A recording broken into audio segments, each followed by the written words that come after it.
Good evening, ladies and gentlemen. I will call to order this evening's proceedings for November 18th, 2024. I will call upon Councilmember Davis for the pledge in a moment of silence. Thank you. Please join us in a moment of silence.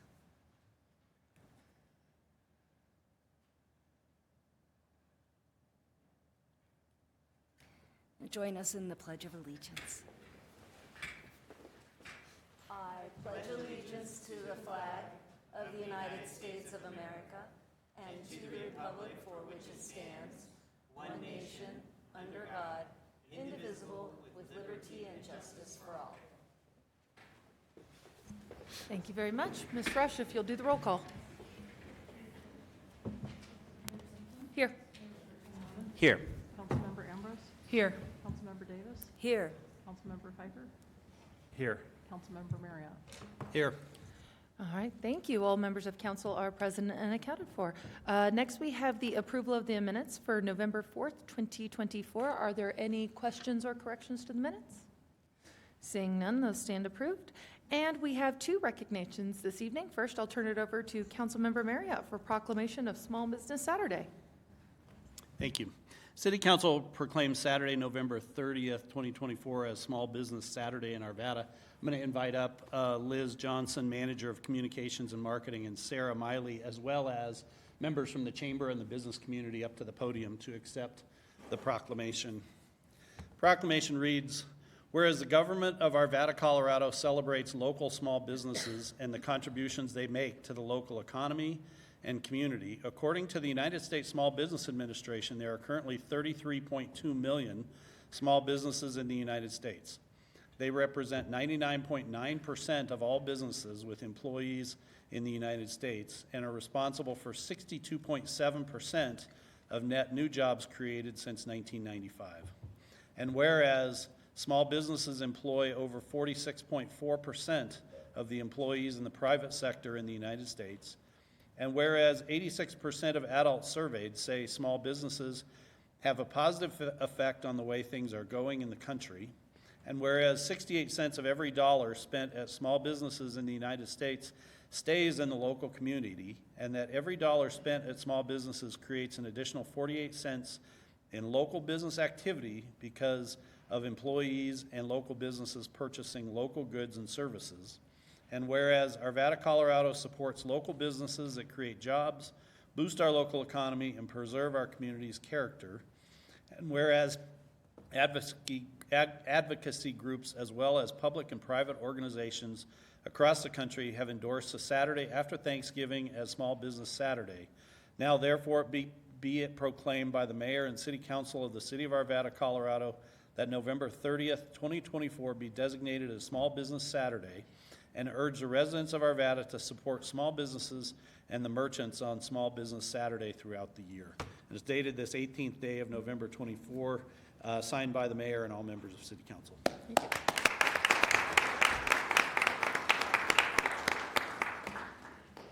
Thank you very much. We'll do a quick photo and then ask anyone who'd like to come up to the lectern to say a couple words.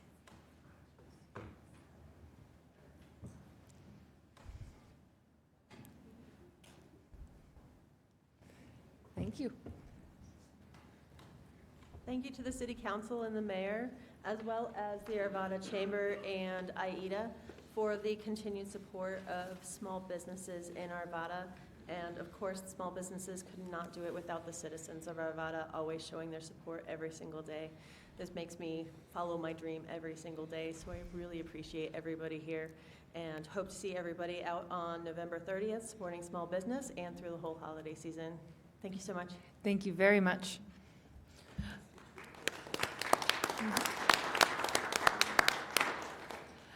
Next, I will call upon Councilmember Pfeiffer for the proclamation of Colorado Crash Responder Safety Week.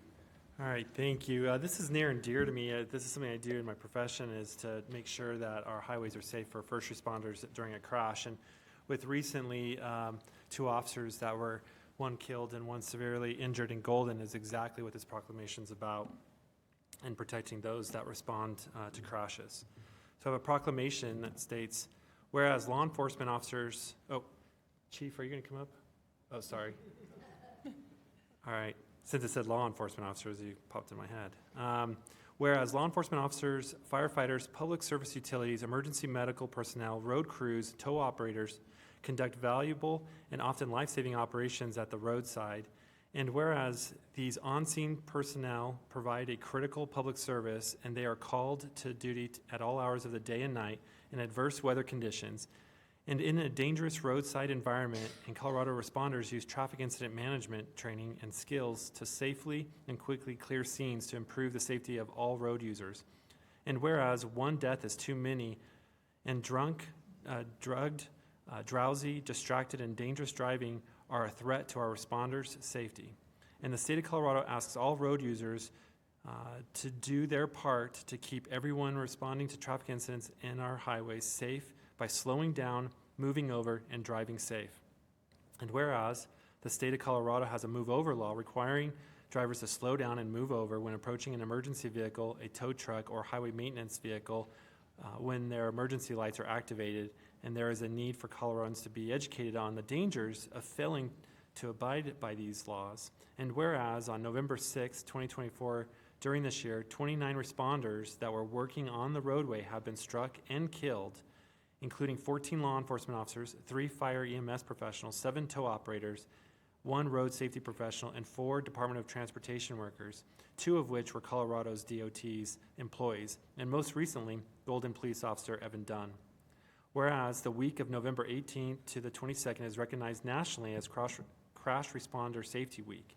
Now therefore, be it proclaimed by the Mayor and City Council of the City of Arvada that November 18th through the 22nd, 2024 be designated as Colorado Crash Responder Safety Week, and we urge all citizens to join us in this special observation. This is dated the November 18th, 2024 by the Mayor and all City Council. So I'll bring this down to you.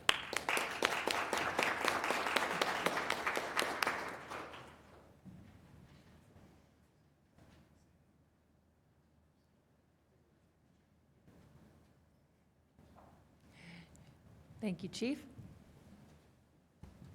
Mayor, members of council, thank you. Thank you for this recognition. It truly is important. For our police officers that go out there every day and investigate accidents, our civilian and accident investigators, but also the tow truck drivers, the CDOT workers, the first responders, it is truly a hazard of our profession. And this is really important here in Arvada. If you look back over our history, we've had several people killed. Officer Mike Northey wasn't necessarily investigating a crash, but he was on a traffic stop and was killed by a car that drifted into him. Alan Dilley was a Conley tow truck driver in 2011 that was hit by a vehicle. And then, of course, over the last couple weeks, Officer Evan Dunn of the Golden Police Department and his training officer, Bethany Grusing, who was severely injured, and of course, Evan was killed. It truly is a hazard of our profession, and it's great that we can reach out and recognize those who put their lives on the line every day. So thank you all. Thank you very much, Chief. Todd and our other officers in the room, thank you for all that you do for us. All right. Next, we have our third quarter financial presentation. Mr. Archer, I assume you have this item.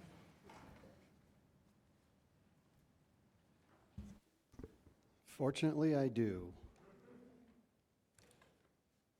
So Mayor and Council, thank you for the opportunity to present our third quarter financial report. We'll go quickly through this, and if you have any questions, please stop me. Hopefully you all received your physical copy over the weekend, and certainly like to say this is always available online. So if you would prefer to get it online, you can get it at any time. So in some cases, I feel like I'm saying the same things over and over again. In some cases, that's really good. Revenues are slowing down. We've talked about this for the last couple of quarters, but we are still ahead of our budget, so that's a good trend. Our operating expenditures remain in line with budget. We'll talk a little bit more about that here in a bit. We do have some good news in that a lot of the projects that we're putting out to bid recently, we're getting more competitive bids, and they're coming in at or under budget, which is very exciting. We have not seen that for a few years now. And the economy is obviously in a wait-and-see mode. As we know, we will have a new administration at the federal level. The Fed continues to cut interest rates, and we're seeing unemployment starting to rise. And so these are all areas of concern, but they could be areas of opportunities too as we move forward. Some of the metrics that we take a look at when setting the city budget and also to see how we're doing are things like unemployment. So we've shared this with you repeatedly, and as you've seen, since starting about 2021, fall of 2021, we've lived with really low unemployment. It's starting to tick up, and as of today, we're sitting at about 4.2%. You will hear economists say healthy unemployment is somewhere between 4 and 6%. 4% on the low end. If it gets below that, you see wage pressure. So you see people competing for jobs and salaries going up. If you get to the upper end at 6%, you will see slowdowns in the economy. People don't take those trips, they don't buy those new items, they don't support our wonderful businesses. So right now we're sitting at the lower end of that. We've talked a bunch about the yield curve and the inverted yield curve. And what does inverted mean? It means that you are getting paid more money to have your deposits at the bank or in other institutions on a shorter period of time than a longer period of time. Logically, that doesn't make any sense. That inversion started back in June of 2022. Basically, what that meant is the 2-year return went above the 10-year return. On this chart, the 2-year is the blue dots. The 10-year is the green solid line. That inversion reversed itself in October of this year, meaning we're back to a more normal environment, that you get paid more money to have your investments locked up over a 10-year period than over a 2-year period. What does that mean for us? Well, we don't know. Historically, at times when the inversion uninverts, you go into a recession. Other times, nothing happens. So that's a whole bunch of nothing, and I apologize for that, but just wanted to reflect that we have uninverted. Brian, let me ask you a quick question. Absolutely. We're uninverted, but the spread is what? It must be Nothing. nothing. Right, okay. Like 19 basis points. Right. So Barely uninverted. barely uninverted, yeah. So we're basically on top of each other. The final thing that we'll talk about tonight, of the many things we take a look at, is the Fed funds rate. And so we talk a lot about this, and you will notice way back in 2016, we were at 0. That was coming out of the 2009-2010 recession. Finally felt like we were doing really well. The Fed was raising rates slowly, 16, 17, 18, into 19. We all know what happened in 19. Jumped those rates back down to 0. We now had an inflationary environment. The Fed actually raised rates very quickly from 2022 to 2023, stopped at the beginning of 24. We've held rates the same since July, and most recently now we've lowered rates again. The reason behind that is some of the items we just talked about. Inverted yield curve uninverting, unemployment rising, some other pressures that we're feeling in the economy. The Fed wants to get back to a more neutral environment. They're proposing another cut this year in December, 4 cuts next year, and 2 the year after to try to get the Fed funds rate around 3%. So we'll continue to monitor this. On a performance measure basis, we'd like to share this with you. This is City Council's required fund balance for our general fund. The green line is 17%. That equates to 2 months of operating expenditures. We're now sitting at about 47%, so we're over that significantly. We do see a little bit of a dip. If you follow those lines, each quarter we're dipping down just a hair. That was in the budget and it was expected, so we're where we're supposed to be. Let's dive into the general fund.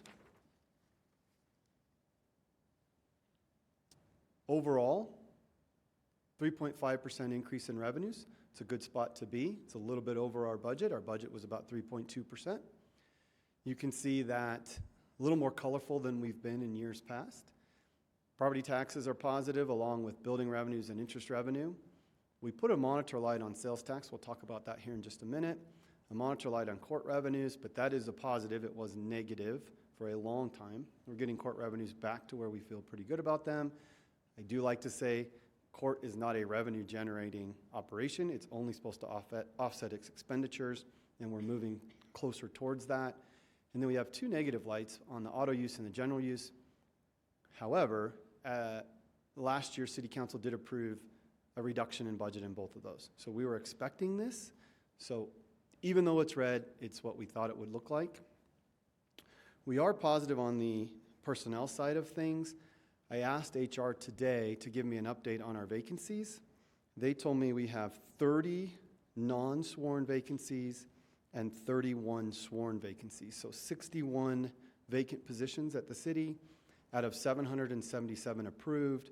That means the city is down, round numbers, 8% of its workforce as of today. Jumping into sales tax, we have the monitor light, as we talked about before. The 2.3% increase, we were expecting a 2.2% growth for budget. You would ask, why do I put a monitor light on there? The last few months, we've been flat. So our sales tax growth was way ahead earlier in the year. You remember from our previous presentations that we had a big bright green light on that. As it now has been slowing down, we're seeing that get to our budget. We will follow that over the next couple of months. I can tell you, our revenue manager just shared with me today that last month was flat, lowering our overall increase to 2%. And so we are now just a little bit under budget. We're seeing positives in supermarket, wholesale, and electronic shopping. We joke every month that we're all addicted to having things drop off. Right before I walked up here, my phone buzzed and the Amazon package showed up at my house. We are up 9.5% over last year on our electronic shopping. Thank you very much. I actually just got a notification from Walmart for the same reason. Mr. Marriott. If you want to finish with this slide, Brian, then I want to ask you a question about sales. Absolutely, thank you. Just a couple more items I'd like to point out. We are seeing a reduction in our hardware stores and our cable. Again, these are areas that we expected to see a reduction in. We will continue to monitor them and see if that flattens out or if that continues into next year. Okay, so the question I have is, when we did the budget for this year that we're in, and we picked an amount that we thought our sales tax would increase by, how do we pick that? I imagine there's a number of things that go into it. Absolutely. Like historical trends. Yes. How in depth do we go when we try to decide? So we use historical trends. We go back 10 years on that. We also use the estimates based from the state of Colorado. So we go in every year in December, work with the CU Lead School of Business. They give a projection. We modify ours based upon that. And then ultimately, we go a little bit deeper into our NAICS categories to monitor how each individual business is doing and then project that moving forward. Okay. So one of the things that my observation here is that there is, when it comes to sales tax, there's significant inflation in the things people buy. I think everybody who's been to the grocery store this year would say, wow, that box of cereal seems really expensive compared to what it used to be. And that increase means that they pay more for an item, which means more sales tax is collected on that item. So of that 2%, 2.3% increase, whatever we budgeted, what fraction of that was a sales tax increase due to inflation on the underlying products that were being purchased? Do you know? I don't know specifically, but we can extrapolate based upon the CPI data. And you know, the CPI data has been averaging about 3 to 3.4%. Mm-hmm. And so ultimately, we could assume that the majority of that increase is related to inflation. To inflation. And so, but if the actual inflation of and not necessarily, I mean, CPI is one way of measuring it. There's other ways too. Other baskets of goods, I think they call them when they value it. Yeah, yep. The PCE is their favorite one. Yeah. Yep. That you would expect if there's not a reduction, you would expect the increase due to inflation would be, you'd have that, and then if you actually had growth, you'd have growth on top of that.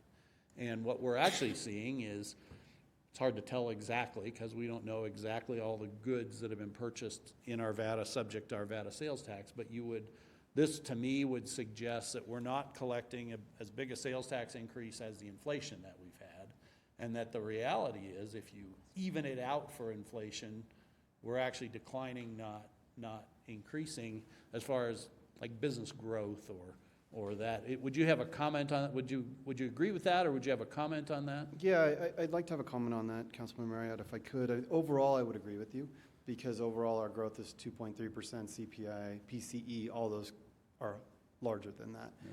However, I will offer The growth at supermarkets is 3.6%. The growth at wholesale is 5.9. We'll see this on the next slide. The growth on e-shopping is 9.5. That's being offset pretty significantly by our hardware store reduction, our reduction in cable, and our reduction in utilities. And so it's a little bit of a yes and a little bit of a no. Yeah. Well, and with regard to the supermarket versus liquor store, didn't we have new legislation that allows you to purchase alcohol in different places than you used to? And Absolutely. it would be expected probably that Absolutely. the new retailers would see an increase and the old retailers would see a decrease. That is correct. Yep. Okay. All right. Thank you. Thank you. So carrying that conversation Quickly, forward. I'm sorry. apologies, Mr. Archer. Councilmember Davis. Sure. For those of us who aren't plugged into the financial world, could you explain what CPI, LSMFT, what all that is? Fair enough, and I apologize. Usually Councilmember Pfeiffer reminds me of that. CPI, Consumer Price Index, which is a basket of goods, as Councilmember Marriott was describing, that if you bought it one month, how much more it would cost the next month. PCE is a restricted basket, so it includes only things like food, and it takes gasoline out and some other items. And so it's that same basket, but they're just shrinking it down to more items that we all buy on a daily basis. So personal consumption index. All right, thank you. Mayor Pro Tem Mormon. Thank you, and I also have just a clarifying question. Differences between full service and limited service. I'm assuming limited service is fast food. Is that a correct assumption? That's correct. And full service means sit down. Okay. Yep. Thank you. You do have what they call fast casual, which means something like a Chipotle or a Qdoba, where you have the opportunity to order relatively quickly, but they still have the chance to sit down as well. Which bucket is the fast casuals like Chipotle captured in? We put that into limited service. Okay, thank you. So same pieces of information, just with numbers and percentages. So you heard me list those off here just a minute ago, but you can see pretty big difference between our front-running categories and the ones that are struggling. And Councilmember Marriott made mention of our beer, wine, and liquor stores, which since the legislation changed in 2021, it took effect in 22, have seen a reduction each year. A big chunk of that is now being purchased in our supermarket environment. Same piece of data just shown graphically, and you can see we have had a nice growth since 2020. It is starting to level off. You can really see that if you take a look at the full service or the hardware, where you see those lines are basically straight across. We talked earlier about our auto use tax. We are seeing a 2.9% decrease. The good news again there is we were expecting that. That was our budget, so we're actually right on where our budget is. Auto use can be very cyclical, and so we're hoping that we will see a return to an increase in that in a couple years. Same with general use. A 1.2% decrease, we were expecting that reduction as well. So diving into our other funds, you will see that for the most part, we're looking pretty good. We will note that we have a monitor light on our parks fund, and that is because our expenditures are just slightly outpacing our revenues right now. We were expecting that. That was part of our budget, but we do want to reflect that with City Council that right now the parks fund is operating at a deficit, and so we also put a monitor light on our year-to-date. They are well aware of that, and they've made some changes immediately in what they're proposing for next year's budget and as they're moving forward. All positives on our tax increment, community development, and housing funds. If you remember, we had a monitor light on tax increment. On the expenditure side, that was a timing issue, so they've cleaned that up. And on community development and housing, we also had monitor lights on revenues for delays of grants, but we have now received those grants, so we've removed those lights. On our CIP side, even though I said we have good news moving forward, we still have challenges with current projects. And we've talked a lot about this, but again, Ralston Road, 72nd Avenue, the Arvada Aquatic Center, all those projects were more expensive than we had expected. A monitor light on stormwater, and this is an accounting monitor light, so if you were looking at the book, you would say, not sure why you did that, but the reason we did that is we have an interest allocation change from 23 to 24. So if you're looking specifically at total revenues, their revenues are down, but this is an accounting change. It will get cleaned up by the fourth quarter, and that will go away. A monitor light on solid waste, we've talked about this before. They needed to buy additional cans above what we had expected. For some reason, our trash cans and recycle cans are super popular, and they like to go on vacation. They don't seem to come back. So we're ending up having to buy a little bit more of those than we expected. And then finally, our last monitor light is on our risk management. And again, this did have a monitor light both on our expenditures and our year-to-date. The expenditures are looking great. We have worked on cleaning up a lot of our cases, and we just have a year-to-date monitor of some of the payouts that we're just finishing. So really overall, we look really good at this point in time. Dive a little bit deeper on the investments.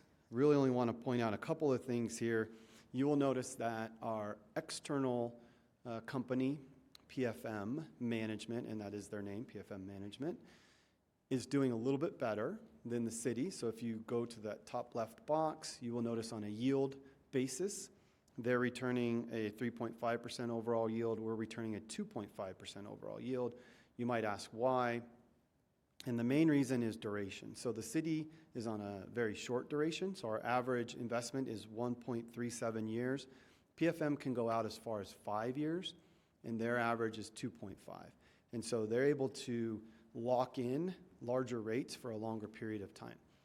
When we hired them many years ago, this is what we hoped would happen when we were in a lowering interest rate environment, that they could do a little bit better than we could, only because of how we have set things up with them. You'll also notice that they have a lesser amount of our overall portfolio. And so while it can be considered a little bit more risky to go out further on the curve, in this case, because it's actively managed, they can reduce that risk. One other item I'd like to point out, you can see the really large lime green box under our portfolio allocation, U.S. agencies. I don't think we've explained what that is, but basically that's Freddie Mae, Fannie Mac, and those kinds of items. So we do spend a lot of time buying those because they're very safe securities and they have a nice return.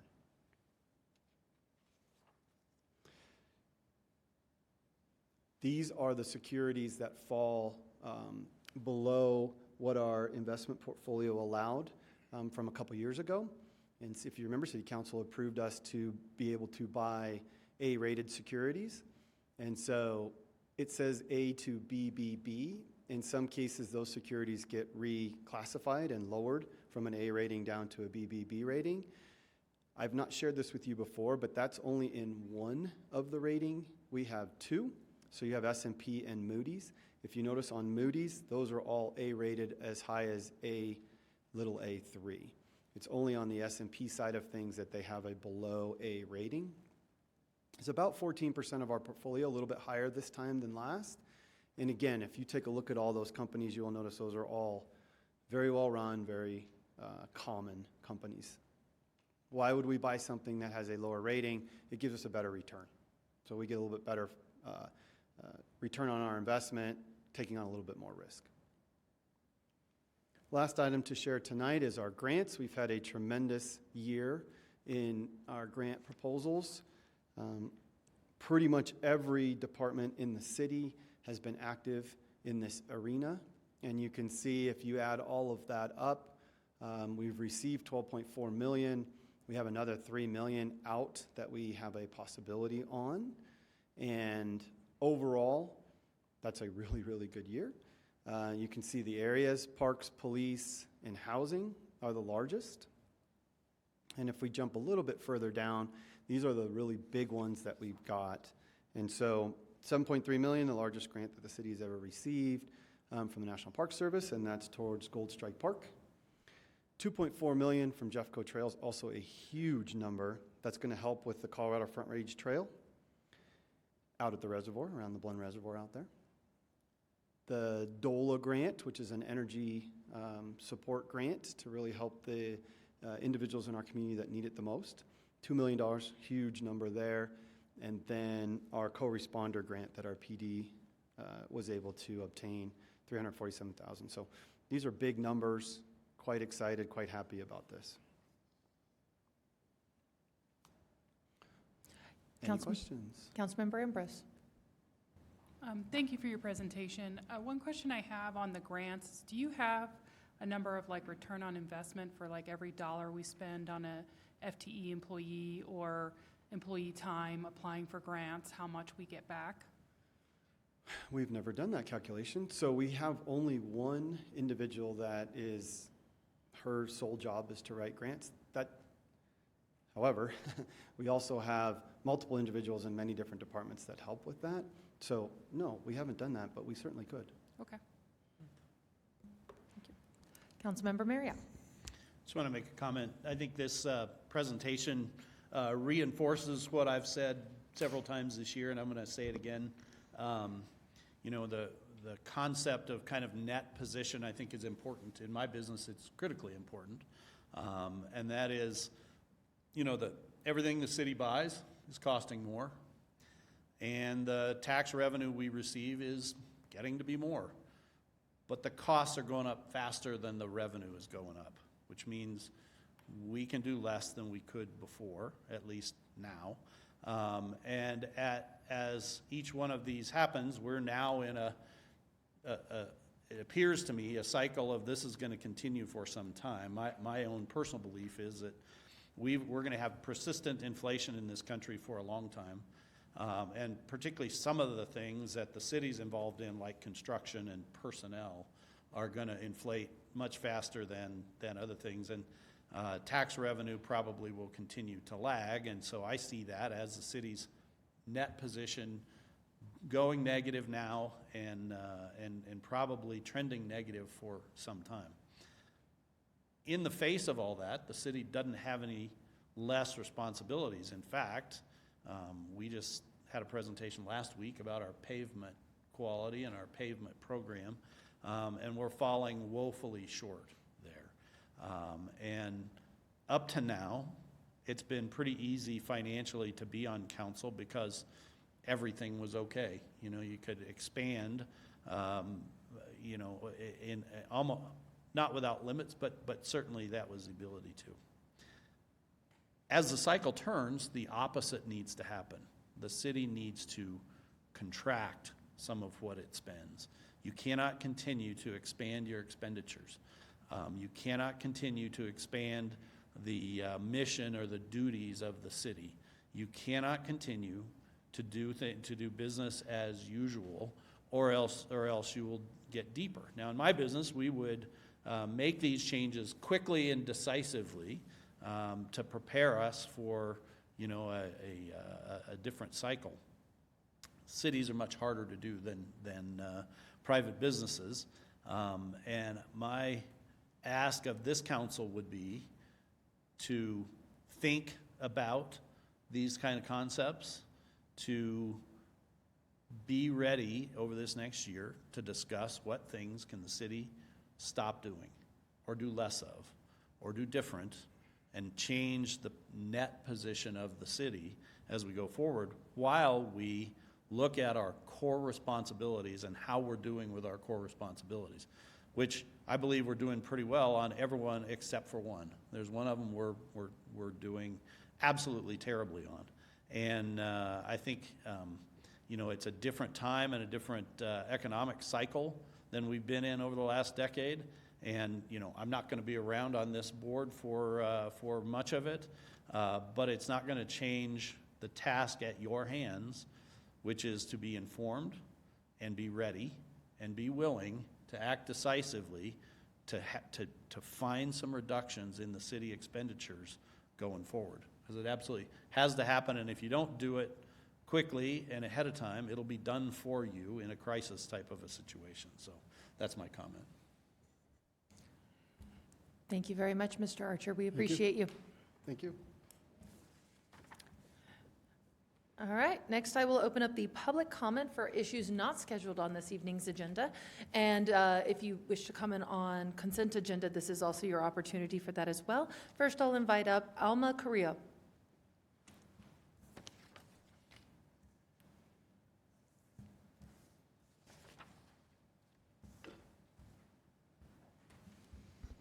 Hi, good evening, council members, and good evening, everyone. My name is Alma Carrillo. I'm here on behalf of Congresswoman Brittany Pedersen's office. I just wanted to share a few resources that we have coming up for constituents. This Thursday from 10 a.m. to noon, we're holding a Health and Public Services Resource Fair. We're going to have a lot of different agencies and nonprofits. It will be at the Wheat Ridge Rec Center, 4005 Kipling Street. So if you're looking for any resources or just want to stop by, please do so. We're also holding mobile office hours in the next coming months all over Jefferson County. So please sign up for our newsletter to know when we're coming to Arvada. We just held our first one today at Lakewood. So if you need help with the federal agency or just want to speak to staff, we'll have one-on-one meetings with everybody. And of course, if you ever need help with the federal agency, please give our office a call. Our number is 303-274-7944. Thank you all so much for your time. Thank you very much. Next, we have Lauren Rupp.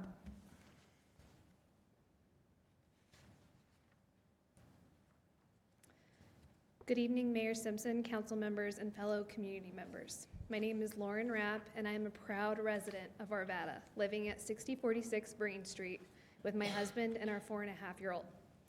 Professionally, I work in communications with city builders and placemakers, which gives me a deep appreciation for the work that you do to serve our city.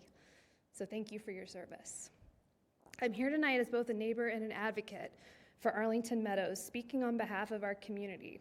First, I want to express my gratitude for your decision to pause immediate action and reassess the strategy for the Navigation Center proposed for 4906 West 60th Avenue. This pause reflects willingness to listen and reevaluate, which is critical when decisions have such far-reaching impacts. That said, I must address an issue that has left many of us deeply frustrated and disheartened. We were encouraged to learn about the neighborhood-focused meetings that would happen. The neighborhood meetings have never been established. As someone who works professionally in communications, I feel compelled to call out the broader lack of meaningful engagement with our community on this issue. While I'm encouraged to see the city use terms like potential plans for the ECA building, the city's website still houses extensive content about its intended use as a navigation center, right under the homelessness and Arvada section. This inconsistency, paired with the limited outreach, paints a picture of a process that is unclear at best. The town hall notice mailed to residents, for instance, was not only poorly timed, arriving mere days before a disastrous town hall, but also designed in a way that was easy to overlook. This is not the level of engagement or transparency that taxpayers deserve. Further, using a 2023 survey with low participation to validate such a significant decision involving substantial taxpayer dollars is deeply concerning. And the bottom line is, it's a bad look and it's avoidable.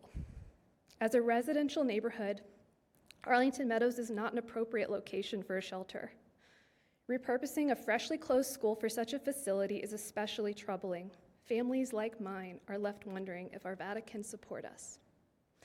Is transforming our schools into shelters the future that we want for Arvada? I think we deserve, one, a clear and comprehensive communications plan to support the homelessness action strategy that prioritizes transparent and proactive engagement. Two, we need consistent updates regarding decisions. Three, we need reevaluation of the center's location with consideration for alternatives that balance the needs of the unhoused with the well-being of established neighborhoods. I believe Arvada can become a model city for addressing homelessness compassionately and effectively without sacrificing the trust and stability of its neighborhoods. Thank you for your time and for listening to your constituents. I hope you will take these concerns seriously and act decisively. Thank you. Thank you.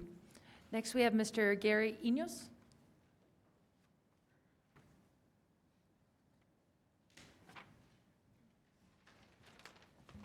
Good evening, Gary Enos of 7826 Club Crest. I also own a small business at 5790 Lamar. As a member of the residential and small business community in Arvada, I've been watching the last few months of city council meetings. The public comment section has been almost exclusively dominated by dissenting voices and outcry about the Navigation Center issue. It is clear the community overwhelmingly opposes this center. The public survey of Arvada residents on the issue showed the Navigation Center was the third-ranked option for addressing homelessness, with only about 41% support. Not a majority, not even a plurality. The public has not been told with a high degree of transparency what the Navigation Center will do, only having been told it is not a shelter. Leadership estimates that there are about 200 homeless people in Arvada, and at $6.3 million to purchase the building, not considering operating costs or maintenance, Arvada has already spent more than $30,000 per homeless person. There have been no studies to show what is currently being spent per homeless person in Arvada and whether the $30,000 each being spent so far saves taxpayer money. We have also done no study to estimate what portion of the 200 vagrants originated here in Arvada. I personally moved to Arvada to get away from the vagrancy and crime problem plaguing the metro. However, in the first months of my business being open, we had a Honda Odyssey van stolen. It was later recovered in horrible condition. Arvada police informed us it was a known homeless person who stole the van. This summer, a vagrant plopped down on the lawn of my business and began smoking something out of a clear glass pipe. It was not marijuana. Less than 2 months ago, while I was at the Taco Bell at 80th and Wads, a vagrant man, clearly intoxicated, was screaming obscenities and threats of violence to all the patrons of the shopping center. These are just my few experiences, and these have all occurred before we build a center that welcomes these migrants into our community. I think a lot of us believe the homeless population here are not members of the Arvada community who then became homeless. A majority have likely hopped on the G line and rode here. By opening a navigation center, we are welcoming many more outside vagrants to hop on the light rail, come to our community, disrupt our residents and small businesses. If it is not a shelter, do we really expect the vagrants to hop back on the light rail and leave Arvada when done at the center, or will they set up camp here? The residents of Arvada put their trust in you with their votes, and most of you betrayed that trust by charging forward with the plan and purchasing a building. Only John Marriott voted in dissent. Now, I do commend the council for putting the plan on pause in response to public outcry, but I wanted to make it clear that this is not an issue we're going to forget about just because you're letting it cool off. I'd like to remind the members of the council, and more importantly, the residents of Arvada, that Title 31, Article 11 of the revised statute of Colorado gives rights to residents to engage in municipal initiative. We can take this matter into our own hands by putting it on the ballot. The statute allows for us to petition for a veto referendum on the proposal, as well as vote to recall any members of council that are blatantly disregarding voter wishes. I believe the voters would take this path if left no other choice. I'm calling on the council to vote to scrap the navigation center plan, sell the building, and go back to the drawing board. With apologies, your time has expired. I'll give you a few seconds to wrap. Oh, okay. I'm calling on you to just scrap the proposal, sell the building, go back to the drawing board. This time, coming up with a plan that takes majority community input into consideration. I have ideas, and I will bring them up in 2 weeks. Thank you. Thank you. Tiffany Munoz. Tiffany Munoz, 6275 Xavier Court. I've come before you numerous times to express the urgent need for affordable childcare and additional options for families in our neighborhood of Arlington Meadows. At the City Council meeting on October 7th, it was mentioned that single mothers represent one of the highest populations of those experiencing homelessness. Family homelessness is indeed a growing issue with the estimate of 2.5 million children facing homelessness annually across the U.S. Typically, homeless families consist of single mother and her children, currently making up 30% of the homeless population. Instead of merely reacting to homelessness, we need to focus on preventing it. Child care costs are spiraling out of control, forcing parents to choose between placing their kids in safe, affordable care and risking homelessness. No family should ever face this impossible choice. Being able to work and provide food and shelter for your children should never come at the expense of affordable child care. In Arvada, the cost of child care averages $25 per hour per child, and this doesn't include additional fees like enrollment or supply charges. To make matters worse, wait lists can stretch over a year. Meanwhile, the minimum wage here is $14.42 per hour for non-tipped employees, and the average wage earner is around $24.80 per hour. This leaves single mothers at a severe disadvantage. How can a parent afford child care when their hourly wage is less than the cost of care itself? Our city has a solution right in front of us. The community table currently leases a building for just $100 a year to provide critical services to those in need. They aren't responsible for maintenance, landscaping, snow removal, upkeep, or utilities. So why can't we establish the same setup at the ECA building dedicated to childcare? A space that cares for our children at this reduced cost can alleviate cost to childcare facilities, many of which lose money by providing infant and childcare. Once facilities have the savings, they can pass those savings to parents, essentially helping those who represent the future of Arvada. ECA could be used for infant care, toddler rooms, preschool, after-school programs, and even summer care camps, providing essential resources for families across Arvada. Arvada's child care resources fall short of demand, with capacity to serve only 8% of infants and 18% of toddlers.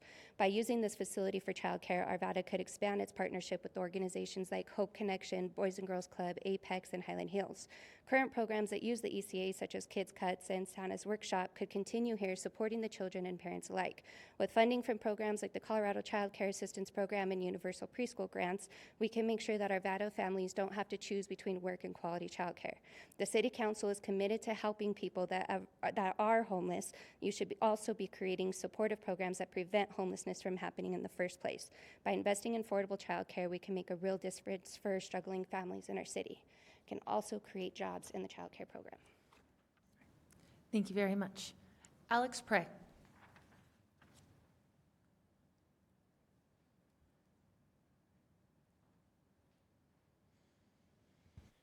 Good evening, Mayor, City Council. My name is Alex Prey, 6330 Reed Street. I'm here to address some comments and questions made during the September Climate Action and Sustainability Plan presentation by Lotus. I've been passionate about green buildings and urbanism since high school, with a master's from CU Boulder's Building Systems program, professional engineering license in HVAC systems, and over a decade of experience in building energy efficiency. I've dedicated my career to sustainable design and operation of buildings.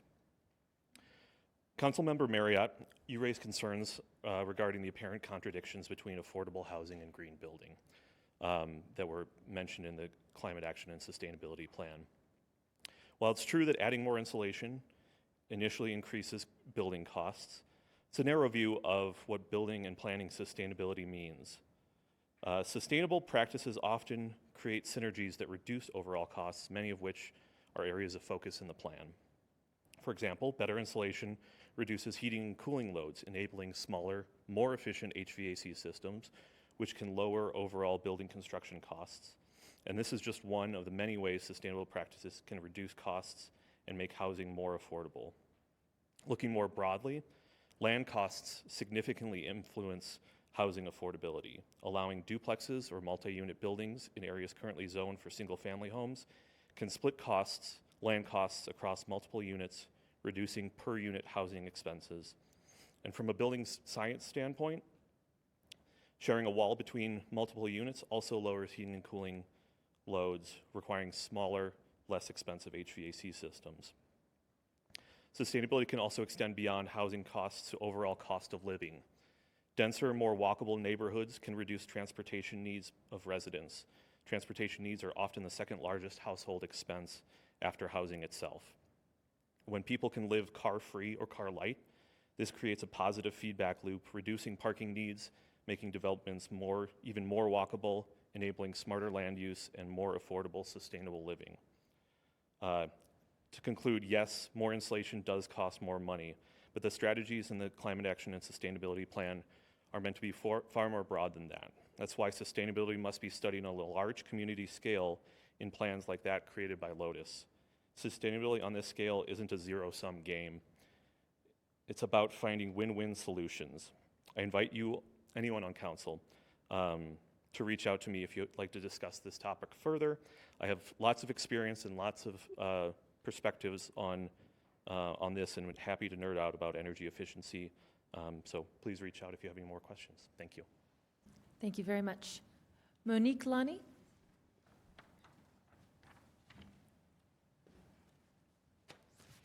My name is Monique Lani. I live at 4913 West 61st Avenue, Arvada, Colorado, in Arlington Meadows. Our community has been betrayed and lied to by the people who were elected to lead and represent us. On the first meeting, we were told that ECA was bought, but nothing was set in stone. As we have dug through emails and agendas, we can clearly see that the timeline was set. That meeting had nothing to do with hearing the community or our voices, but was to try to convince us that it was a good idea to turn ECA into a navigation center. Upon doing my own research, I have found how much the crime rate increases around these such facilities. This makes it a very bad idea for our community. This would turn our neighborhood into a homeless hangout.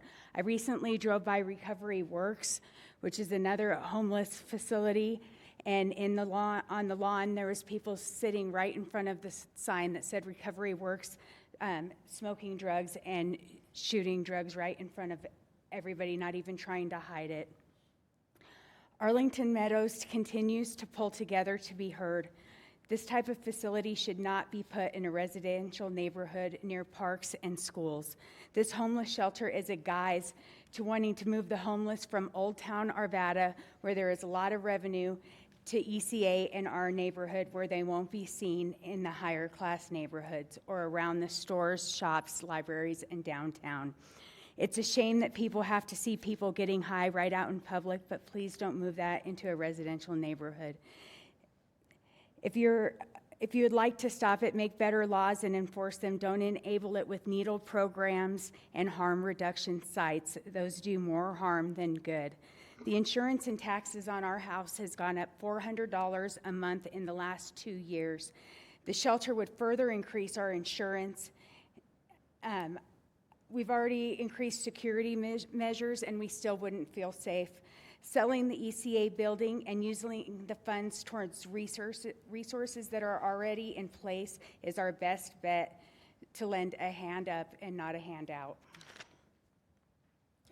Thank you very much. Sarah Colt.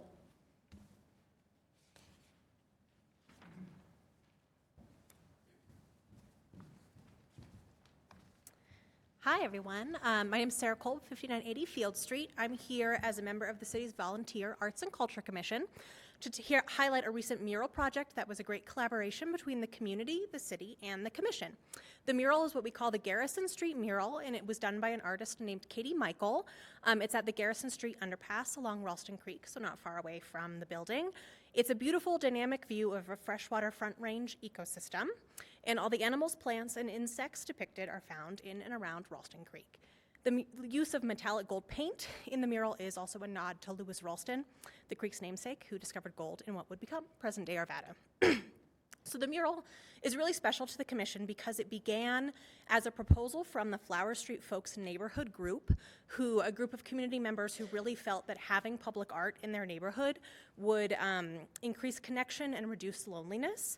They really hoped the project would highlight the Ralston Creek act as an ecological education opportunity and instill pride in their neighborhood.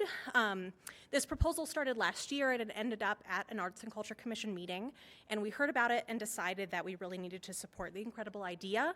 We were able to narrow down a location, hold a call for entry to hire the artist who ended up doing the work, and we worked with the neighborhood group to select the artist and the design that's now pretty much finished at this point.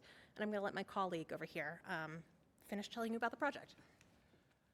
Yeah, there was a recent survey done about public art and showed that there's a vast interest in public art as well as murals. Murals create paid opportunities for artists who are a form of small business and increase a sense of community and unique identity to our neighborhoods. They increase property values and increase community pride and connectedness. We chose Katie Michael's mural specifically because it connected directly with the ecosystem of this part of the park and neighborhood. Katie held 2 Nature Notes workshops, free hands-on nature walks to help the community learn more about the ecosystem of the creek, and the observations were integrated into the mural. She also held a community painting day where members of the community could actually paint on the mural, which is pretty special.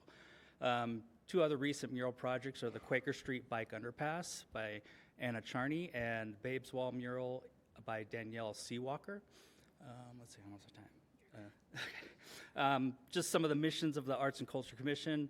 We use the arts to create deeply connected communities. We make places that deepen community attachment, invest in the future of arts and culture, create a diversity of arts and experiences, make a home for artists, and to have a piece of public art within 10 minutes of every residence in Arvada. So thank you for your time. Thank you. Sir, quickly, can I get your name and address just for the public record? Tori Fink, 6521 Salisbury Court. Thank you very much. All right.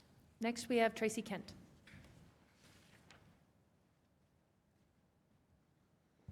Thank you, Mayor and council members.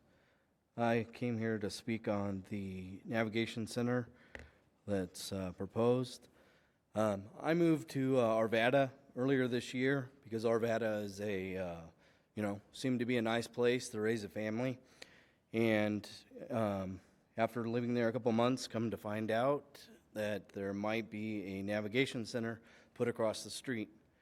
And I was very troubled by this. I have daughters that walk over to the Jim Baker Reservoir with their fishing poles to go fishing. And if this were to be in place, I don't feel that that's safe for them to walk down there to go fishing. I also wanted to mention that in Aurora, they purchased the Crown Plaza Hotel. It's right there at I-70 in Chambers, and they are turning that into a navigation center. And that's, in a commercial area where you would expect to see a type of facility, not right in a residential neighborhood. I think helping the homeless to get put back on their feet is a noble thing to do and good, but just having the right location would really help to not have it in a residential neighborhood. Thank you. Thank you very much. Next, we have Dave Cornell.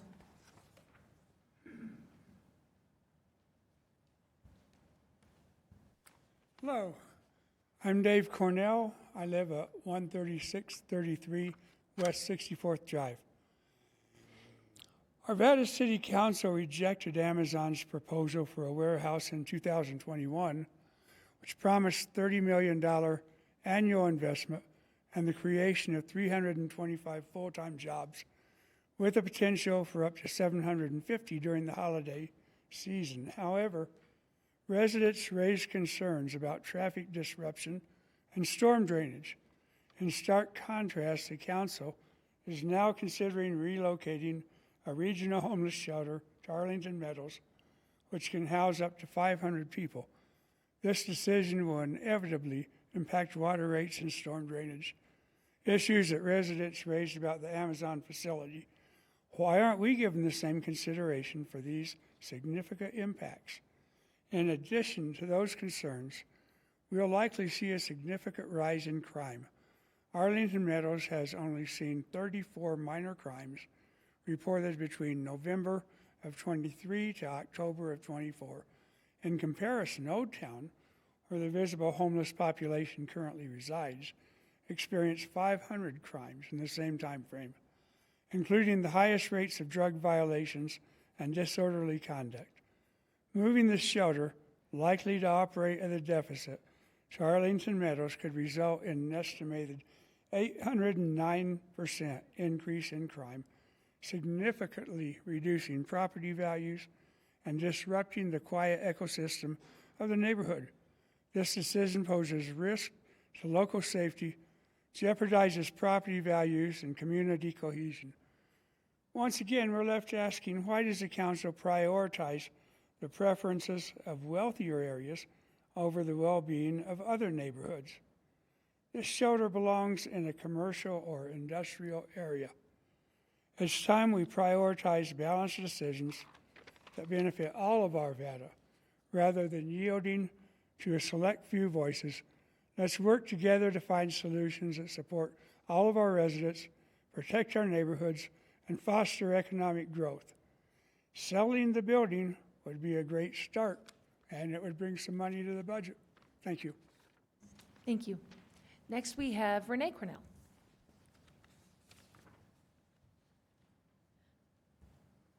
Good evening. I'm Renee Cornell, and that was my husband just before me. I'm here to talk about the Arlington Meadows proposed navigation center. We rent the house across the street from the proposed navigation center.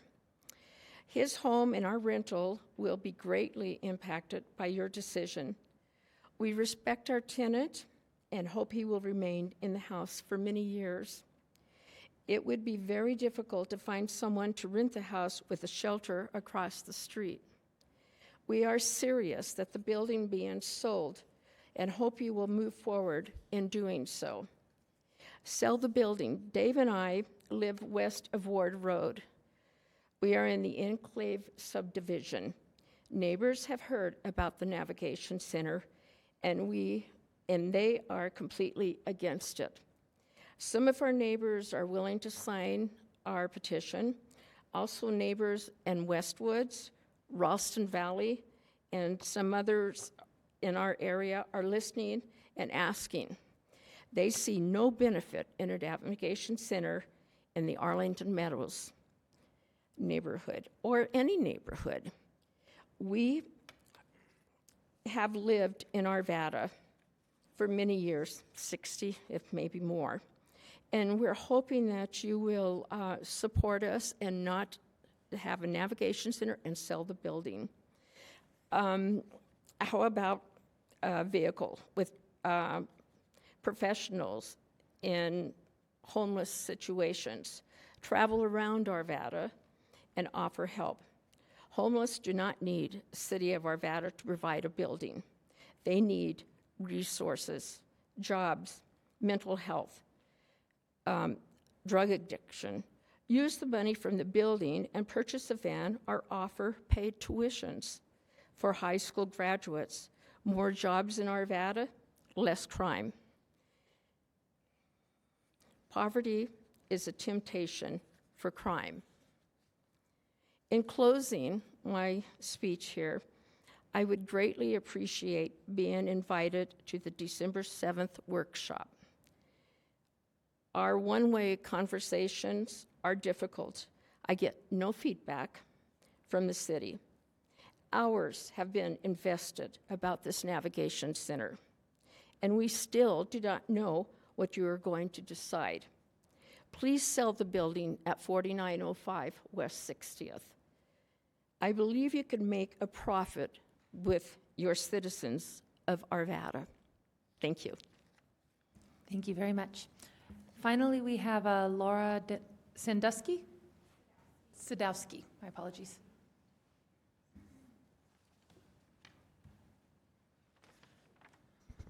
So I'm Laura Sadowski. I live at 6235 Xavier Court in Arvada. I'm an Arlington Meadows resident. I've been for 24 years. In your upcoming December 7th session, I asked the council to prioritize the neighborhood safety based on the decision and the impact. It's data-driven. You've heard all of the statistics. The impact of the resource center and the communities will have on our neighborhood. Two recent examples to understand these impacts. One is in Flathead Warming Center in Montana, and another is Homeward Bound Resource Center in Grand Junction, Colorado. The Flathead Warming Center opened in 2020, faced closures in September of 2024, and conditional use of permits were revoked. The struggle with the operation challenges and significant neighborhood concerns, the data reveals that alarming trend at 73% increase of welfare checks, 28% rise in crime. Despite the initial goal of serving the homeless residents, it attracts individuals from outside areas. It's not local homeless people, it's people traveling in for this center. Local businesses and residents reported feeling unsafe and highlighted significant negative impacts on their property values, while the director attributed this to systemic challenges such as housing shortages and inadequate mental health services. The neighborhoods are actually the ones that are dealing with the problems daily. In Grand Junction, the Homeward Bound Resource Center also faces significant criticism. The council member Cody Kennedy supported this thing wholeheartedly, and he thought it was great for the city of Grand Junction. And then now the council is regretting the decision of funding the resource center. Kennedy has described the center and the source of growing problems. Nothing that individuals are seeking recovery and they're actively refusing to go to the navigation center. He has expressed his disapproval in additional funding for the center and describes it as a crack house. That's lovely. right? I mean, who wants that in their neighborhood? It also is going to affect our park, Tennyson Knolls, and the accessibility. In Grand Junction, the Whitman Park has been overtaken by the homeless center and is used by and is rendered unusable by the residents. So they fenced off the park because of the homeless center. So that's what we want for our park, right? I mean, for our kids, our elderly, people that walk their dogs, we want it to be unusable, right? Thank you. Thank you. Is there anyone else in chambers this evening who would like to give public comment? Please come forward.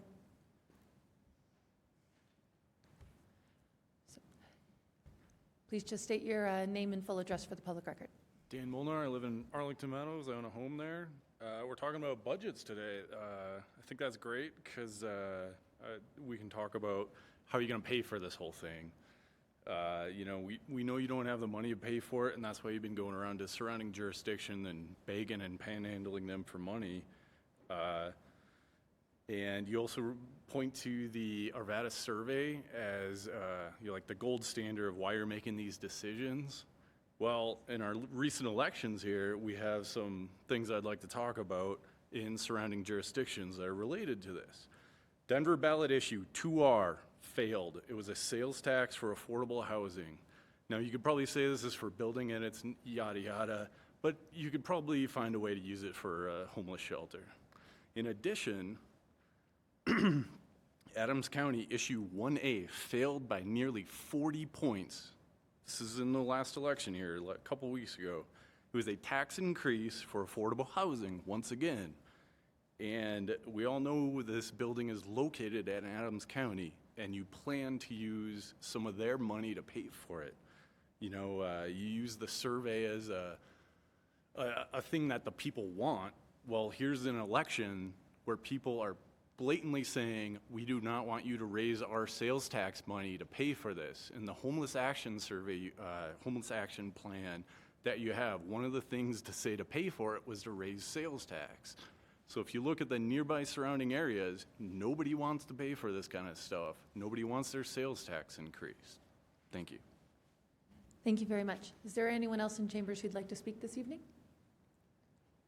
Please. My name is Karen Deowedo. I live at 4816 West 61st Place in Arlington Meadows. I wasn't planning on saying anything tonight since we had so many people from our neighborhood come out and show their support, but I wanted to take a second to thank everybody in this room for the continued listening and involvement in this civic duty. And while I appreciate that the City Council has been part of this journey, I think that it's important to recognize that the majority of the burden of this project has been and will continue to be on our neighborhood and the people who don't do this for a living, the people who aren't required to do this for their jobs. So I just want to take a minute to thank all of you guys today for being here, for continuing to be part of this journey with me, for continuing to stand behind us and our entire community and stand up against this inequality that we're seeing. And I think that it's important that we continue to keep it up and we continue to stay strong. I think the voices that we've heard in the last, I don't know how long everybody's been talking, 45 minutes, days, weeks, months, is so powerful. And I'm so proud to be part of this community and call you all my neighbors. I am extremely grateful for each and every one of you. I think that we have so much that we can continue to do and that we can continue to strive for Arvada, and I think that everything that each of you has been doing is so important, and I personally just want to tell you all thank you, and I appreciate you all so much. And with that, I would just like to encourage the City Council again to include us. We're here, we're trying to give you constructive feedback, we're trying to give you other ideas, we're trying to get engaged, and we want that opportunity to be extended from the rest of you. We want you to listen to us, we want you to talk with us. We don't want to come across emails from core requests saying we shouldn't talk about things over email. We don't want to come across other things that we've been afraid of, and then coming to find out we had a right to be afraid all along. And that can be solved by engagement and by just having a conversation with us. And we just want you to be a part of that. We want to be a part of that with you. And I'll continue to advocate. I'm sure you'll continue to see me and hear all the rest of us. And that's what this is for. So I appreciate all of your time, and I hope you guys have a great rest of your week and a beautiful holiday season. Thank you. Thank you. Is there anyone else in chambers who would like to give comment? Ms. Rush, any on Zoom? Yes, we have two. Thank you. One is Len Clemens. Len Clemens? Good evening, City Council. My name is Lynn Clemens. I live at 6202 Kilmer Loop, Unit 102 in Arvada, and I am the president of the Westwood Villas HOA. And our community is adjacent to the Farmers Highline Canal on our east border. And I'm speaking to you today to urge the city to not sign the memorandum of agreement that was proposed by the Army Corps of Engineers regarding the movement of the Farmer Highline Canal at the 5950 property, which is just adjacent to my property on the south. And because of a trail easement that is on the property and that needs to be addressed. And the Army Corps of Engineers has proposed some mitigation, part of which is public trails and open space for multi-use and multi-purpose activities through the area of potential effect. And they are denying that this is important. The canal has said that they would have serious concerns regarding equestrian or general public, for that matter, traffic near the Farmers Highline Canal. It's my impression that there are many areas of the Farmer Highline Canal along its long route through Arvada and Westminster and Thornton that have trails next to the Farmers Highline Canal. So this is a concern that the Farmers Highline Canal has said to us that maybe is not quite true. In addition, the Jefferson County Open Space has mentioned that they've spent considerable time this summer evaluating a north-south connection between the Van Bibber Trail and the Ralston Creek Trail. Their email states that based on Jefferson County's conversation with the City of Arvada staff, the trail is no longer a priority for Arvada because roadway improvements on McIntyre address the need for a north-south connection in this area. If any of you have been along McIntyre between 60th and 64th, you know that this is not a good place for a trail, especially an equestrian trail or a bike trail or anything. The traffic along McIntyre, along my community, which is 900 feet along McIntyre, is quite busy these days.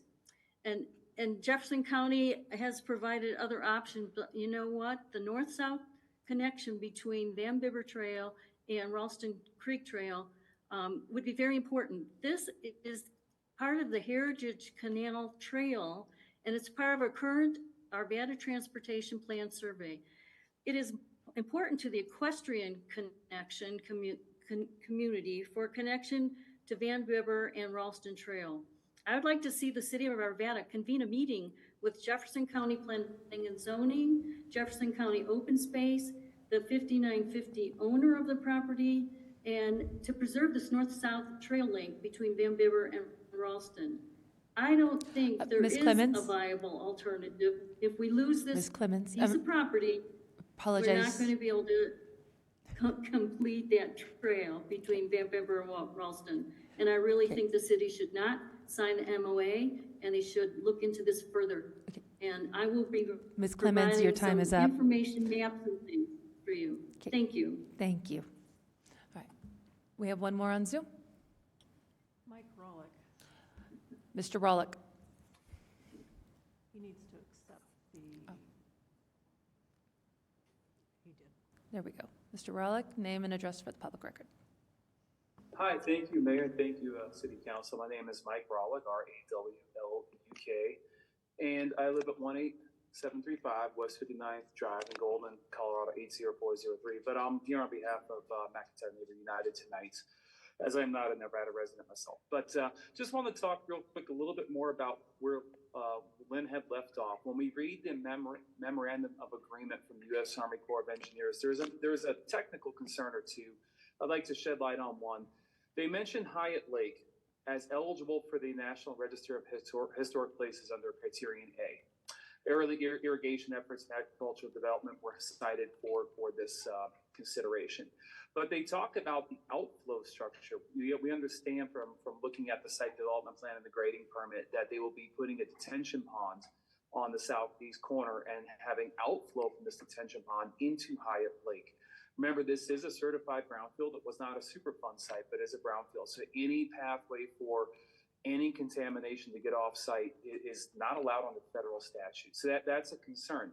They mention here, U.S. Army Corps of Engineers has determined and SHPO has concurred that the proposed redevelopment, which would include all of the warehouses and the moving of earth, which is a big thing. Remember, they're going to be moving tons of earth to get the spot along McIntyre down about 20 feet and raise the east end up. So the construction of the outflow structure in the Hyatt Lake will not adversely affect Hyatt Lake because the proposed activities are in continuity with ongoing maintenance of Hyatt Lake. And then it says the lake maintains its function as a reservoir. And as I understand, this reservoir is used for irrigation water, including Spangler Sports Complex. Remember, we have a brownfield, we have a path for exposure potential. That's why there are environmental use restrictions on this land. And then you have a direct line into Spangler Sports Complex. I also did a Corps request, and the Corps request indicated that Arvada does not test the outflow of Hyatt Lake. So that is a concern to me when you're thinking about signing this MOA. What technically are you signing? Remember that the JPPHA Historic Commission and the Arvada Historic Commission and the Farmers Highland Canal Company themselves have not signed. Obviously, MNU has not signed either. But we would ask that before Arvada commences with signing, or if it has been signed, maybe this could be a call-up, to take a second to pause and look at the fact that even Arvada asked for a Phase 2 ESA across the whole northern portion of this property. And that property used to have buried uranium, yttrium. Most of it has been cleaned up, albeit there still hasn't been full testing that Arvada or MNU or other area residents have asked for. This area will be moved around. You'll have a detention pond, and the detention pond flows into Hyatt Lake, and they're going to say there will be no effects into Hyatt Lake. That's a curious statement, and I wish that Arvada City could look into that. And without further ado, thank you for your time. All right. Thank you very much. Ms. Rush, do we have any others on Zoom? Seeing none, I will close the first public comment portion of this evening's agenda, and I will open us to our consent agenda. We have one item on this evening's consent agenda. Councilmember Marriott has requested that the second item be pulled off for a separate vote. The first item on this evening's agenda, or the only, is R24-118, a resolution accepting an annexation petition concerning Colorado Department of Transportation, CDOT, Coal Creek Maintenance Yard, a parcel of land approximately located on the south side of State Highway 72 between Canyon Pines Drive and Plainview Road in the city of Arvada, County of Jefferson, State of Colorado, finding said petition substantially compliant with CRS 31-12-1071 and setting a public hearing for January 6, 2025 at 6:15 p.m. for City Council to determine whether the area meets the requirements of CRS 31-12-104 and 105 and is considered eligible for annexation. I'll accept a motion. All right, I'll have you go ahead and... You know, I would like to recuse myself from this vote, just because I work there and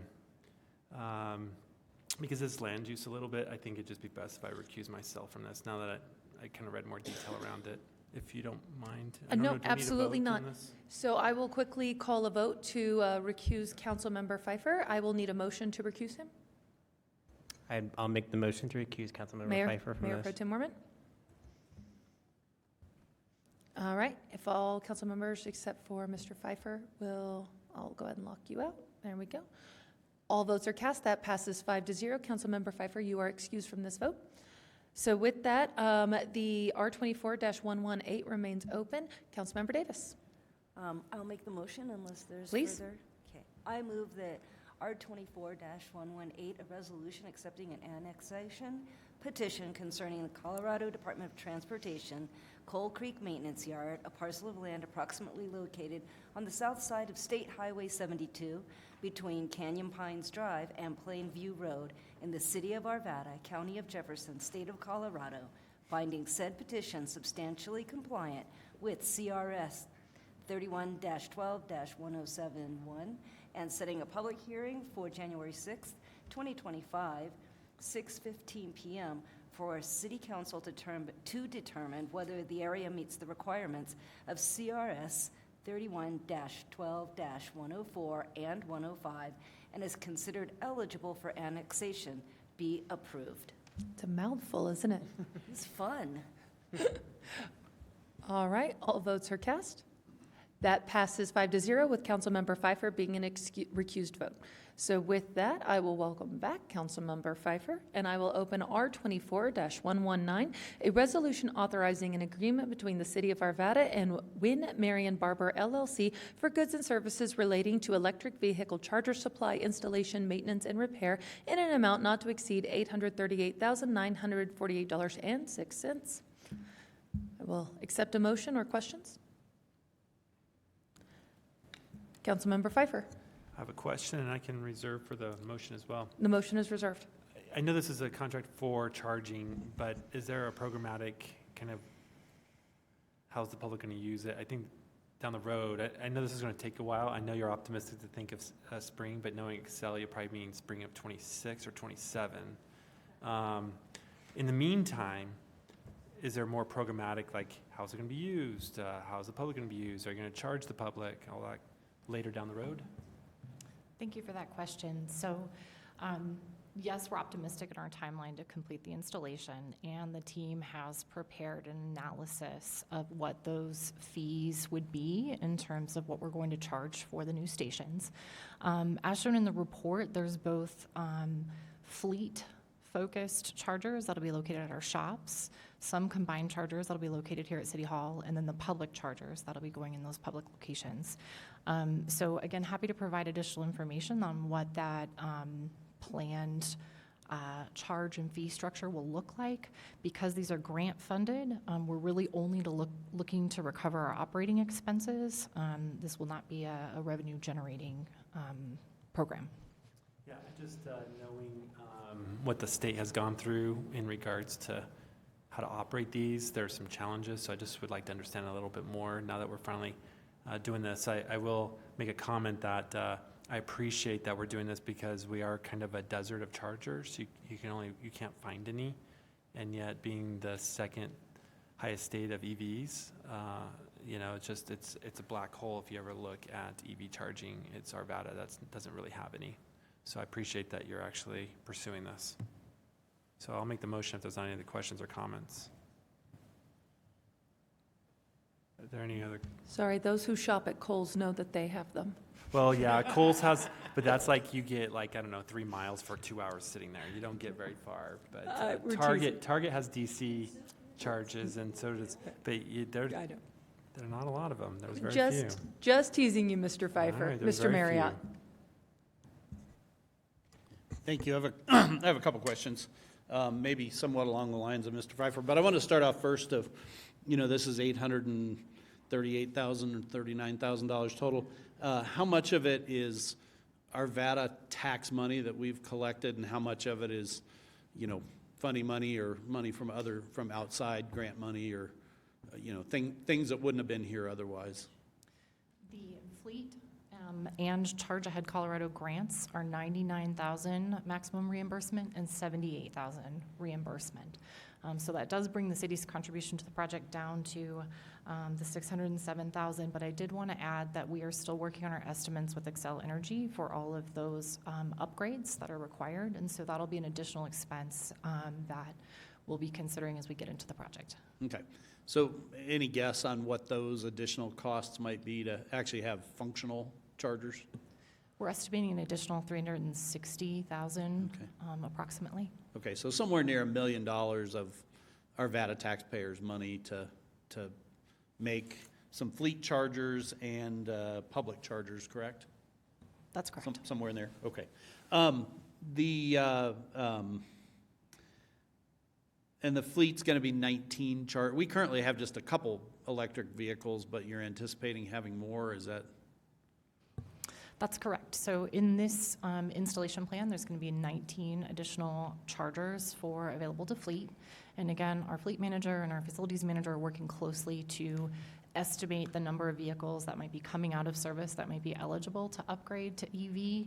And really, at this point, it is our charging capacity that will drive that timeline and schedule. Our alternative plan is to use level 1, more of those residential style chargers that can be installed at a lower cost in the interim. But this plan is supportive of the vehicles we plan to convert in the coming years. Okay.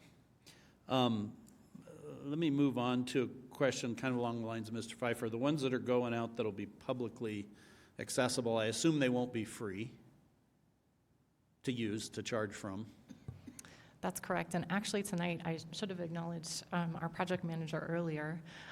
Michael Hodno is here tonight to speak to any additional detailed questions about the contract and some of the rate planning that we wanted to do. So Michael, would you like to answer that one? Sure. Sorry. Good evening, City Council and Mayor. My name is Mike Hodno, Project Manager of Facilities, and regarding charging the public, due to this being a state grant, we cannot charge to get a profit. We will recover operational costs and electricity costs. So Excel charges us 10 cents per kilowatt hour, and we're going to charge 20 cents per kilowatt hour to the public to reimburse any operating costs that we may come across. Okay. And are we going to operate them ourselves, or will we hire a contractor to operate them for us? We will be operating them. Operating them ourselves, okay. How does that price compare to the free market when someone's trying to provide chargers? So some of the research that I've seen, the commercial side is charging 30 to 70 cents per kilowatt hour for level 2 chargers. Mm-hmm.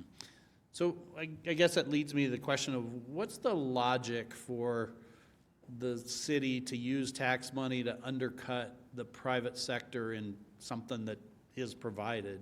You know, why would we do that? Why would we not just contract with a provider and give them the allowance to install chargers at our facilities at no cost to the city taxpayers?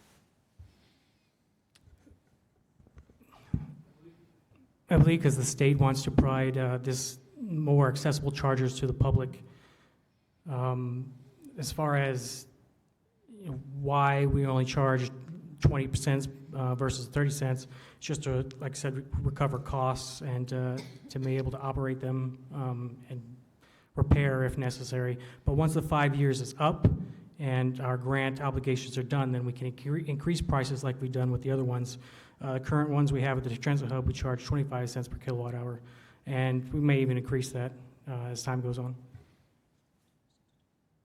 I'd just add, Councilmember Marriott, that this is also consistent with City Council's previous direction in the City Council in the strategic plan, and to electrify our fleet and to continue with our energy action plan. And so that was part of the thinking as we look to pursue additional grants to install this additional infrastructure. Okay, thank you. I'll let Mr. Pfeiffer make his motion, and then I'll have some comments. Yeah.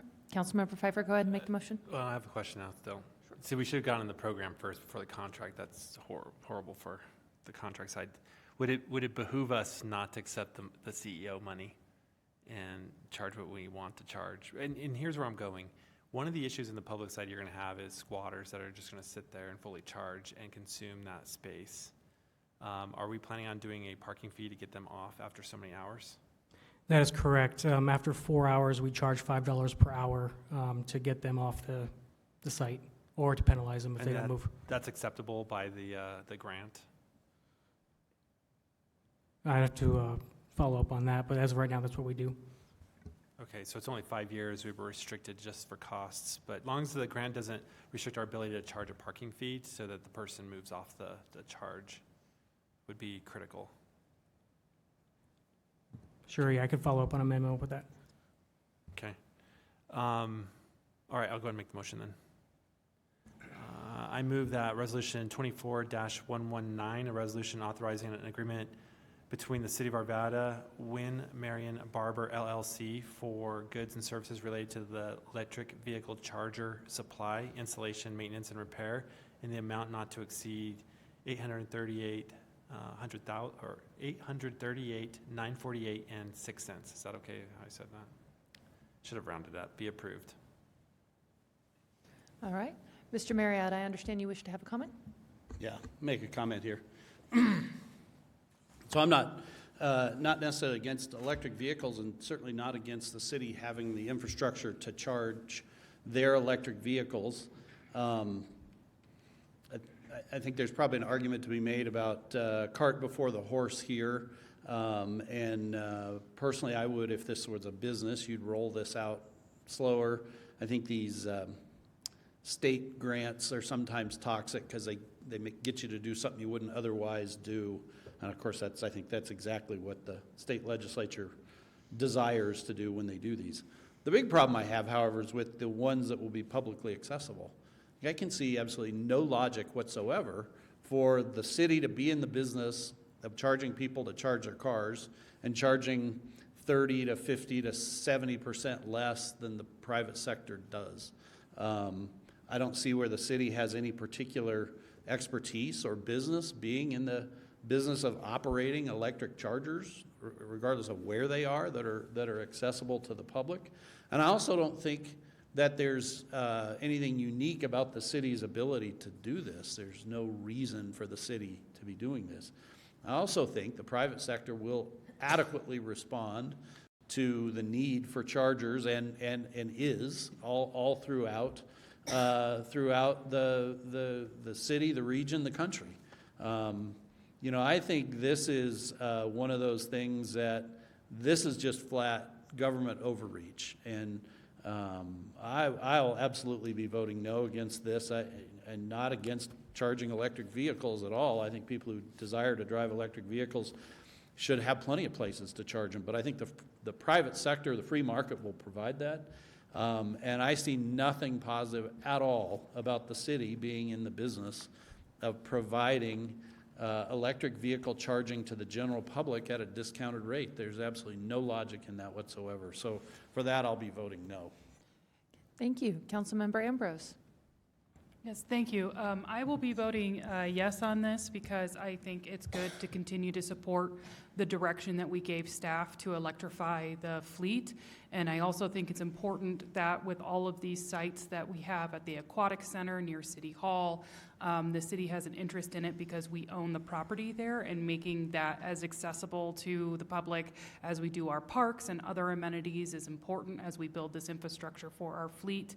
And so I think it's good to support the staff when they bring forward the proposals under council direction when we say you should electrify your fleet. And then we have these budget lines of like Charge Ahead Colorado from our CIP budget, and Fleet Zero that is also in our CIP budget. And we have all these structures set up for the staff to be able to do their jobs, and it's very disruptive to at the last minute go, actually, no, I don't want you to do your job for this small reason. I think we need to be much better about keeping with the decisions we make and supporting the staff, and also making sure that we have robust amenities available to the public of the infrastructure that we're building. Thank you. Councilmember Davis, you are next. Thank you. I have a question. Was our council direction for electrifying the city fleet, or was it also included in there having amenities for the public to charge their vehicles as well? Specifically, it was for electrifying the city fleet. Again, we have existing units within the transit hub and here at City Hall that will also be expanded as part of this work. Okay, thank you. Mayor Pro Tem Moorman. Thank you. I'll be supporting this motion, and the main reason, going back to the conversations we had around our strategic plan and how do we make our city more competitive now and into the future for economic development. And as Councilmember Pfeiffer noted, we're a black hole when it comes to electric vehicles, so that's something we need to get ahead of the game on. And as you know, as I know more and more people purchase electric vehicles and are looking for places to shop and do their business, they're looking for where they're going to charge. And if there's not a charging facility available, then they're going to look elsewhere. And so I think this is really smart planning on our part, and I know that other cities are doing it, and we need to be competitive. You want a second bite at the apple, Councilmember Davis? Thank you. I should have said how I was going to vote.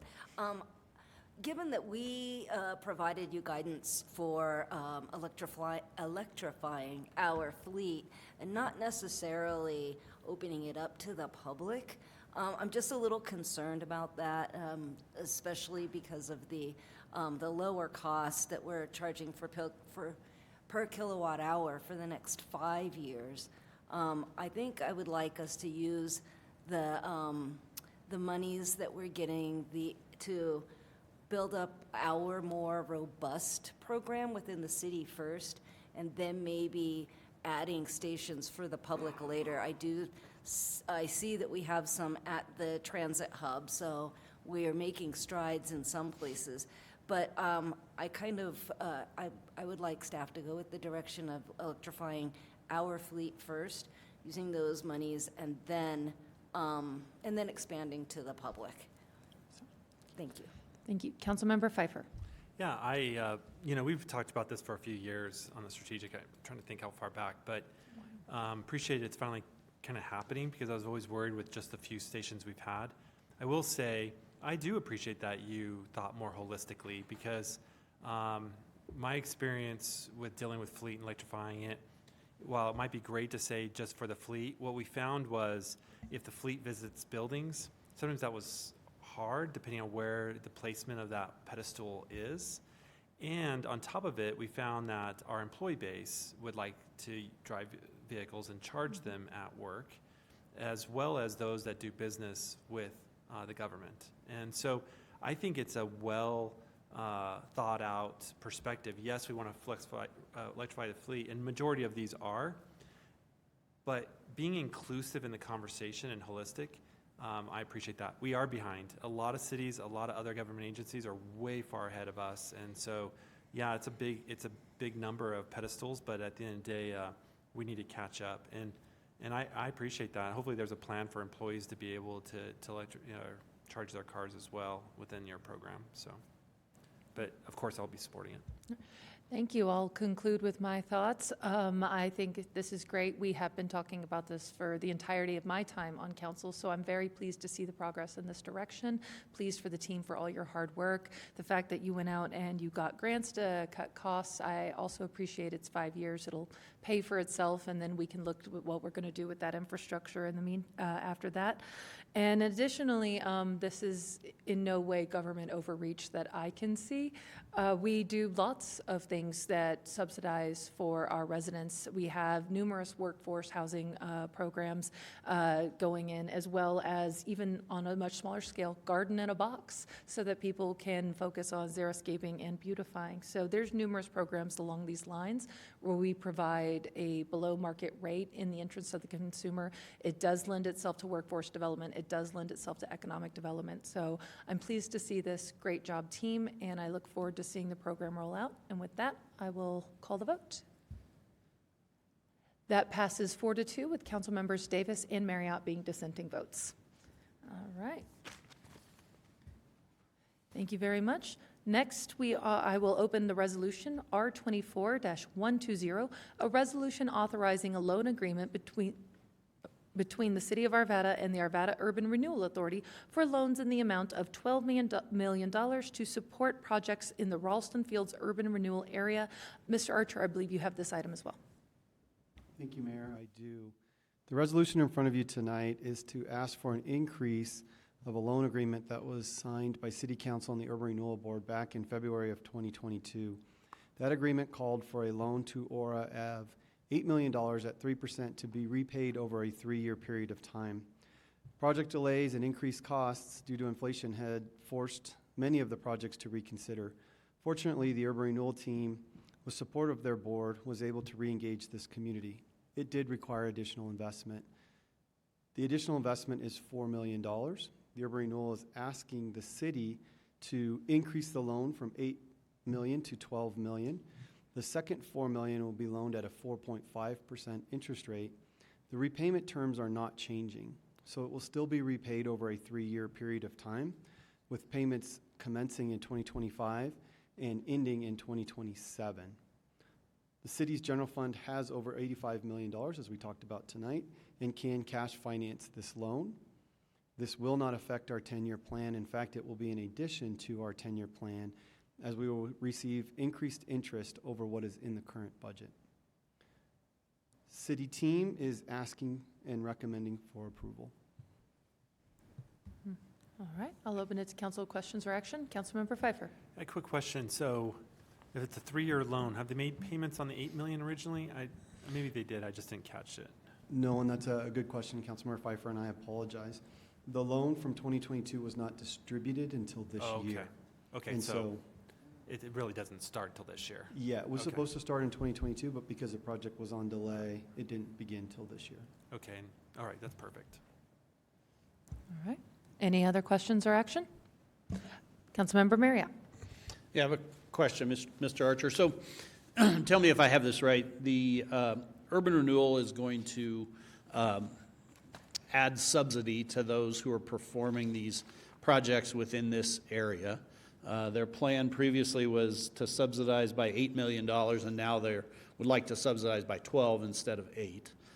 And the $12 million will be paid back to the city's general fund by revenue that goes to the urban renewal sales tax revenue, correct? Yeah, that's correct. It's Okay. not sales tax revenue, but yes. Tax revenue. Yes. If they didn't, so the question I have is, urban renewal collects tax revenue that goes to them upon the formation of the urban renewal area to them until the area expires. At the expiration of the urban renewal area, what happens to the money that's in their account for this urban renewal area? Does it go to the city, or does it get divided amongst all the taxing entities who forego some taxes on the way? It depends on what the nature of the dollars that are remaining. So for example, if it's property tax revenue that's left, it would need to be distributed to the entities that forego property tax. Okay. If it was sales tax that was left, it would then return to the city. To the city, okay. In this case, what's the revenue source of this loan to Aura that will become additional subsidy to the project? The majority of this loan is sales tax. Sales tax, okay. And so what I'm trying to get at is the net difference once the urban renewal area is concluded. This isn't a transaction that it makes no net difference when the urban renewal area is concluded. This transaction will actually lead to $4 million less coming back to the city in one way or another than would otherwise be. Is that correct? I'm not really sure how to answer that question. In essence, if they made no investment, then ultimately, if that $4 million stays as a sales tax, then the answer is yes. If there were additional dollars spent, then it might be less, if that makes any sense.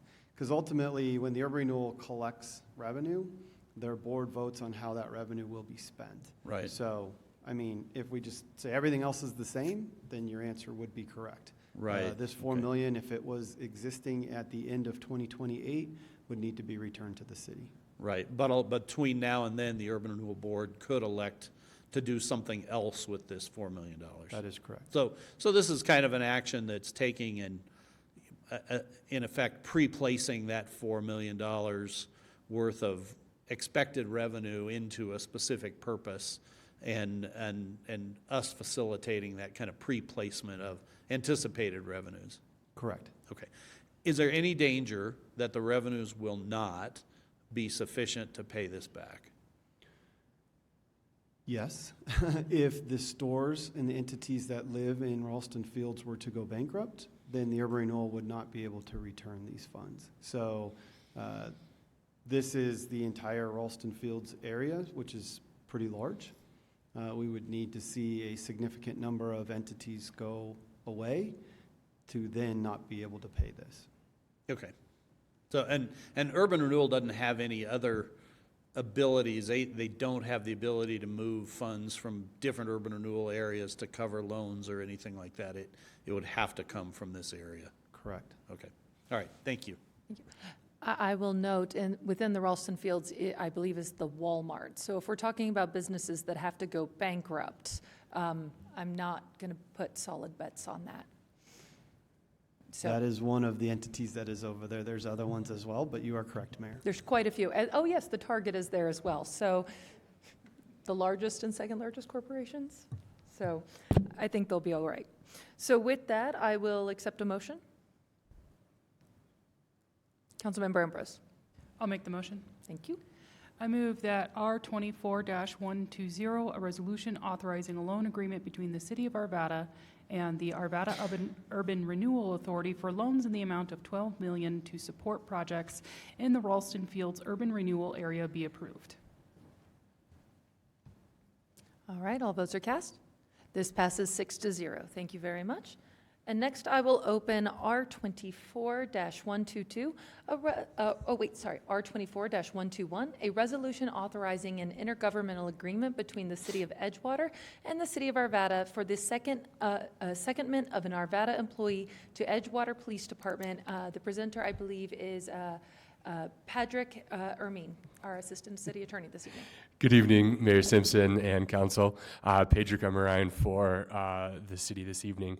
Before you, you have Resolution R24-121, an intergovernmental agreement between the City of Arvada and the City of Edgewater for what is called a secondment, excuse me. It was a fun legal word for us to learn this month, to allow one of our police commanders, Commander Melanie Thornton, to be essentially loaned to the City of Edgewater to act as their interim police chief. Right now, the City of Edgewater is without a police chief for their police department and is going to be undergoing the process for soliciting application and hiring of a police chief. This temporary assignment would be for Commander Thornton to act as their interim or temporary police chief, however you would like to phrase that, as their chief of police or chief law enforcement officer for the City of Edgewater. Staff does recommend that council adopt or approve this resolution. Both myself, as well as Senior Assistant City Attorney Aaron Jacks and Chief of Police Ed Brady are present to answer any questions that you might have. Thank you. I'll open it to council questions or action. Councilmember Pfeiffer. I'll make if there's any questions or comments, I'll make the motion. I see no other lights. All right, I move that I move that Resolution 24-121, a resolution authorizing an intergovernmental agreement between the City of Edgewater and the City of Arvada for a, what is that word? Secondment. Secondment. I would not have said it that way, but sure. Of an Arvada employee to Edgewater Police Department be approved. Secondment. I learned a new word today, too. That passes 6-0. Thank you very much. All right, now I'm going to open R24-122, a resolution adopting policy number 100.3, council vacancies into the City Council Policy Manual. Ms. Morris, you have this item. Thank you, Your Honor. We are back with the vacancy policy again. Just to give the public the background in case they weren't listening last time, this is a policy that follows up and provides procedure related to Section 4.6 of the Arvada City Charter. That section of the Arvada City Charter establishes the circumstances under which a vacancy on the City Council may occur and the timeline for filling that vacancy. So this policy pertaining to council vacancies adds a policy to the City Council Policy Manual to establish a process for filling a vacancy on the City Council. There's no current policies or formalized processes for filling a vacancy on the council. Our discussion last time on this policy revolved around a couple of things, and what occurred last time was council asked us to go back and do a couple of things. They voted on the resolution that was pending there, voted to deny that, and so we've brought back the policy under a new resolution number. The policy itself has been revised. It was revised to include a new section and to anticipate in a couple of areas of the policy a provision related to municipal employment of city council members. And that was a good catch by Councilmember Davis and something that we needed to include in that policy. We have a charter provision that does not permit our city council members to hold a seat on city council and simultaneously be employed by either the city of Arvada or any other municipality. So we added that section into the policy. The other issue that came up that council had a really great, robust discussion on was whether or not, or when to require resignation of a sitting council member once they had prevailed in an election. Should that resignation occur immediately after the election, or should that resignation occur when they are sworn into their new office? And so I was directed by council to go out and get some information from other jurisdictions about what their practices are under the circumstances. So we did that. We went out and sent out emails to our CML attorney listserv and asked a question about what other cities do under the circumstances. We heard back from 6 entities. Out of those entities, 4 and probably 5 adopted the procedure that we had recommended, which was that the formal resignation must occur no later than the swearing in. But most of those jurisdictions would allow a sitting council member to retain their position up through their swearing in when they are formally considered to hold their new office.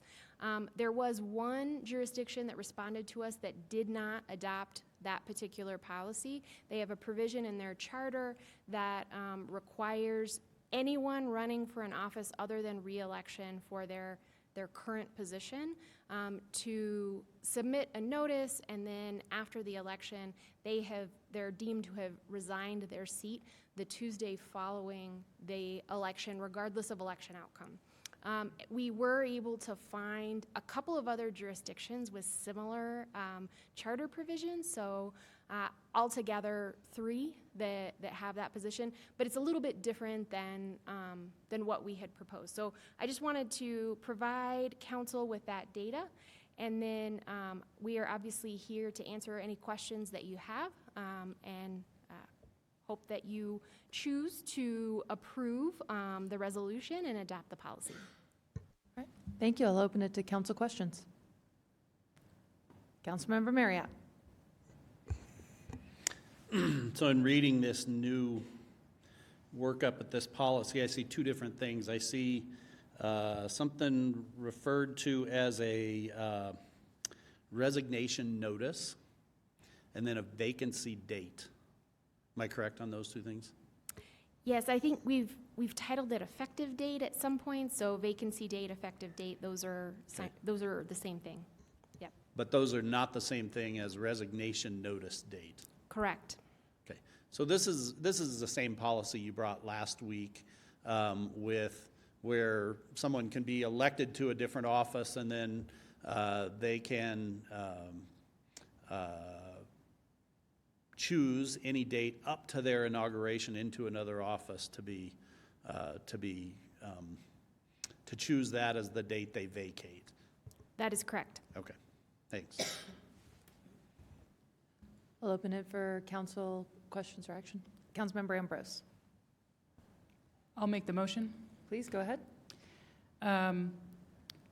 R24-122, a resolution adopting policy number 100.3, council vacancies into the city council policy manual, be approved. All right, if all of council will cast their votes. Councilmember Marriott. Yeah, I want to make a comment before I vote. So all the comments I made last week still hold tonight. I will be voting no on this. I think the intent of our charter was clear, that you shouldn't be serving in 2 elected offices at the same time. And I think it's I don't know how to describe it, but kind of finessing the situation to say, well, you're not serving in another office until you're sworn in.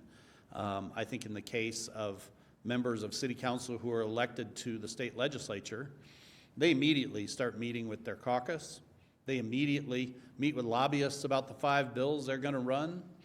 They immediately hold meetings with constituents. They immediately get orientation in their new job. They immediately hire staff so that they're ready for the legislative session, because for them, the job doesn't start when they're sworn in, because if you didn't do anything on that job until you were sworn in, that's the first day the legislature convenes. You have had to have done other stuff. And I think it is not for you to serve both entities faithfully if you are serving one, the legislature, as you're preparing for your inauguration, and 2, the city council as you're serving in your city council seat. I think it's completely wrong to do this. I'm very pleased that Councilmember Foray chose not to do this. I would hope in the future that even if this policy is in place, that council members would think of the bigger picture and not take advantage of this policy, because my expectation is that the remaining members of the city council are going to pass it. But I'm absolutely voting no. I think this is absolutely wrong, and I think it is not what the charter intended when that provision was put in there. And I know that's subjective and open to interpretation, but I think that the general public deserves us trying to be faithful to the charter and not trying to work around it for our own convenience, and that's what this feels like to me. So I'm absolutely voting no. Thank you. Councilmember Ambrose, you were next. Yes, thank you. I think the charter makes it clear that you cannot hold 2 offices at the same time. It does not say you can't be elected to 2 offices at the same time. I think that if the charter said that you can't be elected to 2 offices at the same time, then I think Councilmember Marriott's interpretation would be correct. But since it says you cannot hold 2 offices at the same time. I also think all of the activities mentioned are things that you do while you're campaigning. You meet with caucuses, you talk about the bills you're going to run, you hire staff that you would probably on your campaign that you would hire eventually when you come into office. And I think that might be why some city councils have a pretty stringent restriction against it, that you cannot even run while you are holding office, because they kind of recognize the blurring of responsibilities that has been laid out there. And but I am also heartened to hear that 5 other cities also have charters that say holding 2 offices is the standard line. And so when you are sworn in, that's when you start to hold the office. And so resigning and vacating before that point in time. So I appreciate the research done by staff to see what is the common interpretation out there, and it's interesting to hear. And I think the policy as suggested will work for the city of Arvada and our most of the members on this council's philosophy towards what it means to be running for office and being an elected official at the same time, and what it means to be honoring the charter as it is written. And I think it's a good move for us, so I appreciate all the work that you've done. Councilmember Marriott, you wish to respond? I do. I just wanted to respond to the reason why the charter doesn't say you can't be elected to 2 offices at once is people achieve offices different ways. One way is being elected, another is being appointed. And not every office holder is there because they were elected, and that's precisely why the charter doesn't say that. But I think it still covers it. Councilmember Pfeiffer. Yeah, I agree with Councilmember Ambrose's interpretation, because I look at it the technicality of illegal, because if somebody wanted to sue us and say, well, I was not technically holding office, I think, I would assume, I'm not a lawyer, but I would assume that would be a discussion that could probably get us into hot water with somebody who said, well, I technically am not holding office. So I agree with exactly what you said. That's why I'm leaning this way, is because it gives us a very clear delineation in case there is any ambiguity or vagueness or subjectiveness that Mr. Marriott's referring to. I think it removes that, and it makes it very objective for our lawyers. So I support it. Mayor Pro Tem Mormon. Thank you. I'll be supporting it as well. I think I agree with the comments of Councilmember Pfeiffer and Ambrose about making that clarity and that distinction, which is important in this policy. And I made this comment when we discussed it before, but in terms of conflict of interest, that is just part of this job, that we have to be, as elected officials, always on the lookout for what is going to be a potential conflict of interest or even a perceived conflict of interest, and being very transparent about that. Because many of us hold other jobs where that can be a conflict, and I see this as not much different than that in that case as well. So I will be supporting this. Thank you. I appreciate the team with their hard work over the past 2 weeks updating this policy. A great catch, Councilmember Davis, about those who may work for a different municipality. I love that we've included that, as well as the other various stipulations about why there may be a vacancy. I tend to agree with the majority of my colleagues. I think this is a good policy. One of the key reasons why we opted to put it where we did with swearing into a new office is that there may be a big hearing where we hope to have all 7. Not just a few months ago, we had a significant hearing that deadlocked in a 3-3 because I was absent, and thus we had to rehear that. It would not be fair for a major hearing to be coming and for an applicant to have to wait several months, a new council member to get sworn in, et cetera. So even though we don't often have controversial hearings in December, they have happened. My first year in 2019, we had a significant one in December.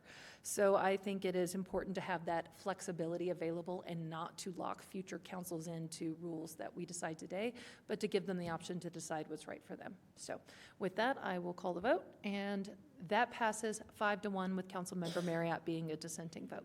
Thank you very much, everybody. I'm going to call a 5-minute short break, reconvene here around 8:12.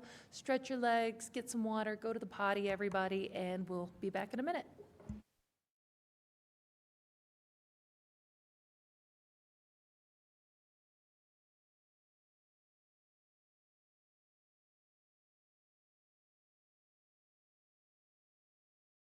However, Councilmember Pfeiffer, before we...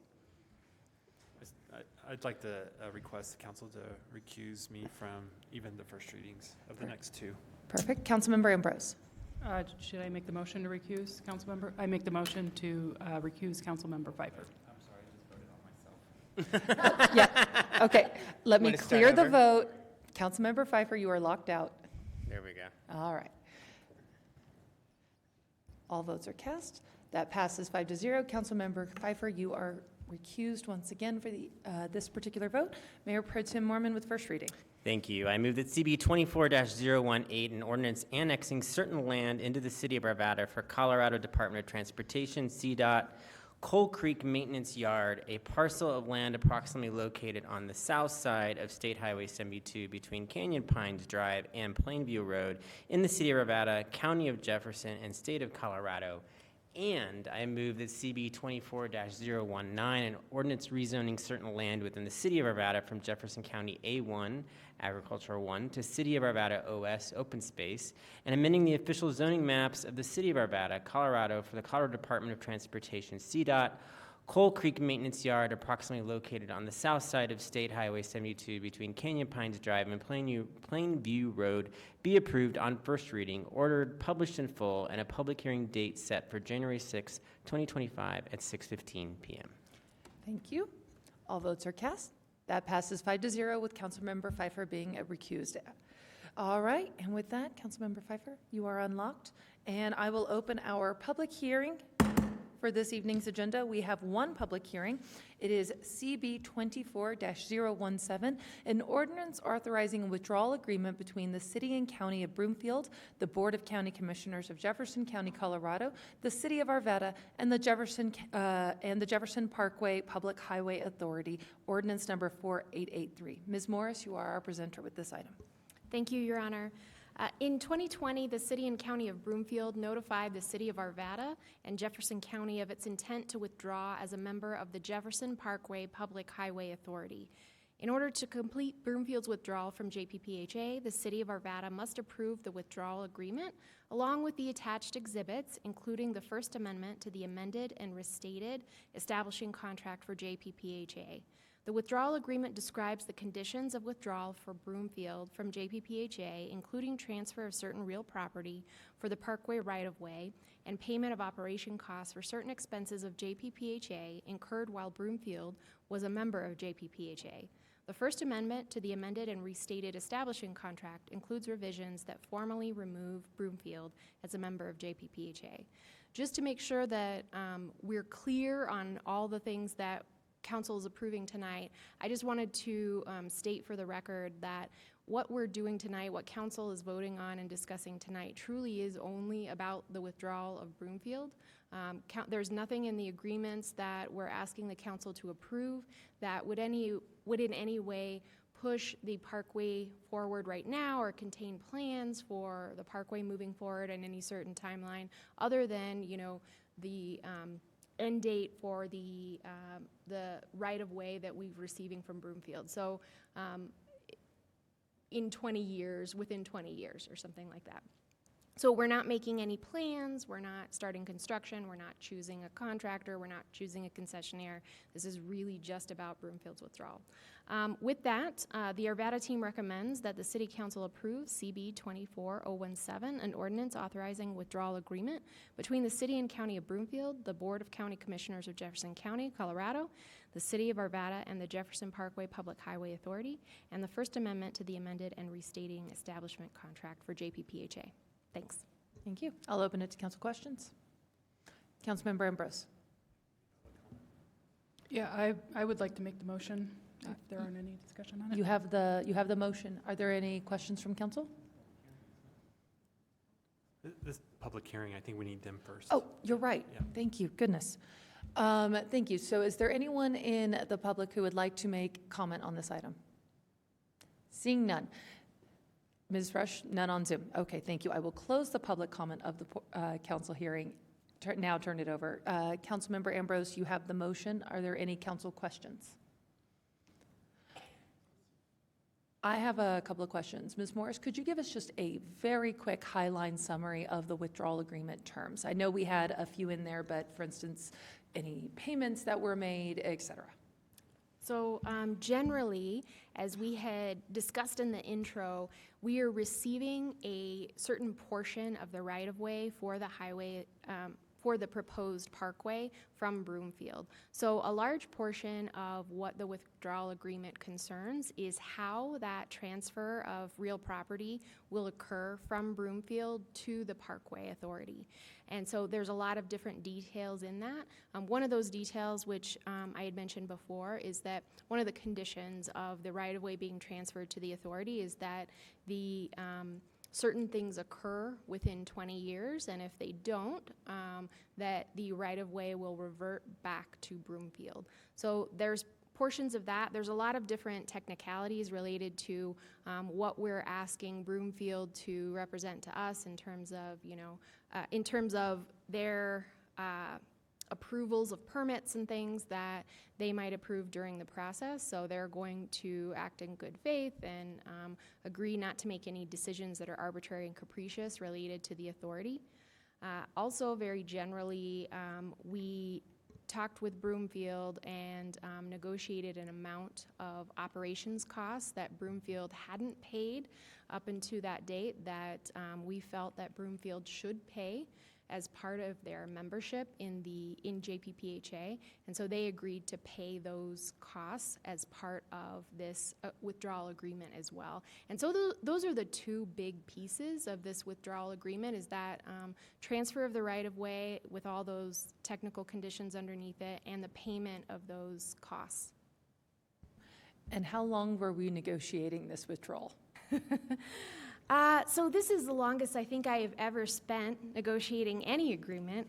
We have been negotiating it since the City and County of Broomfield issued their withdrawal notice in 2020. So it is, I feel really good about this. We have very thoroughly discussed every possible issue. And we have come to an agreement. Sometimes when you have government entities, particularly when you have four, sometimes it takes a while to get things done, but we have finally gotten there. I'm excited that we finally have this in front of you for your approval, and I think it's it's an agreement that we can say has been negotiated and agreed to by everyone, and I just appreciate the ability to put it in front of council now. Wonderful. All right, Councilmember Ambrose, I see no other lights. I move that CB 24-017, an ordinance authorizing a withdrawal agreement between the City and County of Broomfield, the Board of County Commissioners of Jefferson County, Colorado, the City of Arvada, and the Jefferson Parkway Public Highway Authority be approved on final reading, numbered 4883, and ordered published by title only. Councilmember Pfeiffer, you wish to speak? Yeah, I just want to say thanks for getting it across the finish line. You know, I think Broomfield will be happy that this is finally happening. I know our executive director for JPPHA is right there. They ask every week where we're at on this, so Brian can stop getting the phone calls. Yeah, interim executive director. Oh, interim, sorry. Yeah, you don't want to do it permanently, I get it. But no, I do appreciate the team and the staff to get it across the finish line, and hopefully Broomfield will be ecstatic to see that as well. So thank you very much for everyone involved. Indeed. Well done, team. Ms. Morris, I know this one was a beast of burden. We've been talking about it, well, for 5 years. So congratulations. I'm very excited. Broomfield has passed this. The county has passed this. We'll see what happens in just a moment, but I certainly will be voting yes on accepting this agreement. Thank you very much for all your hard work. And with that, it passes 6-0. Look at that. All right. That closes this evening's hearings, and I will turn it over for public comment, 5-minute limit. Is there anyone in chambers this evening? Brett, you're the only one here. Would you like to speak on 5-minute limit? Thank you, Madam Mayor. All right. With Ms. Rush, no one on Zoom. I will close public comment. Turn it over to City Council for reports. Mayor Pro Tem Mormon. Thank you. I'll be having my coffee chat this Friday, November 22nd at Sweet Bloom Cafe from 2 to 4 at 77th and Wands.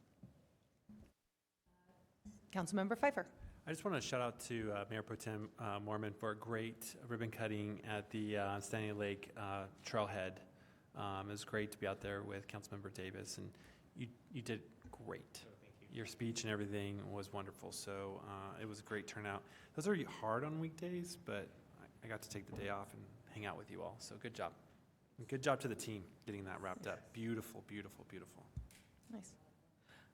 All right, I will go ahead and go. This morning we had our legislative breakfast with State Senator-elect Representative Doherty, as well as State Representative-elect Foray. She was here in a different capacity. Great meeting. We learned about their legislative priorities. We were able to discuss ours at the city.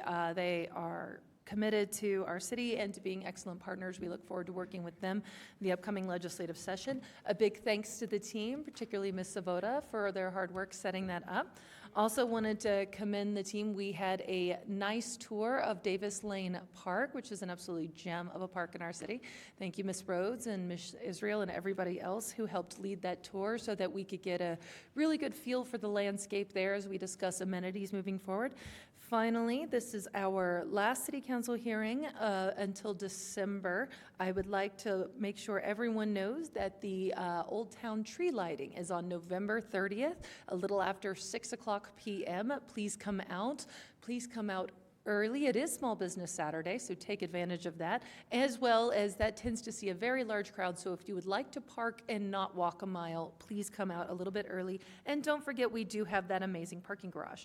And with that, Ms. Haley. Bless you, Ms. Rush. Thank you, Your Honor. Good evening, City Council. I do not have anything. Mayor, you had already announced we have no council meeting next week, so enjoy your Monday off, and we'll see you on the 2nd. All right. With apologies, Ms. Davis, I missed your light. That's okay. I just wanted to remind everybody that Saturday the 23rd from 2 to 5 is the grand opening for the Arvada Aquatic Center. And there are those of us, the AC, there are those of us on council who will be jumping in. And so we would love for you to come and join us and cheer us on. And hopefully I don't drown because I don't know how to swim. Are you serious? Oh, no. I am a rock in water. We'll give her a life vest. If we get a good turnout, I'll go off the high dive. All right, Ms. Morris. Nothing from me, Your Honor.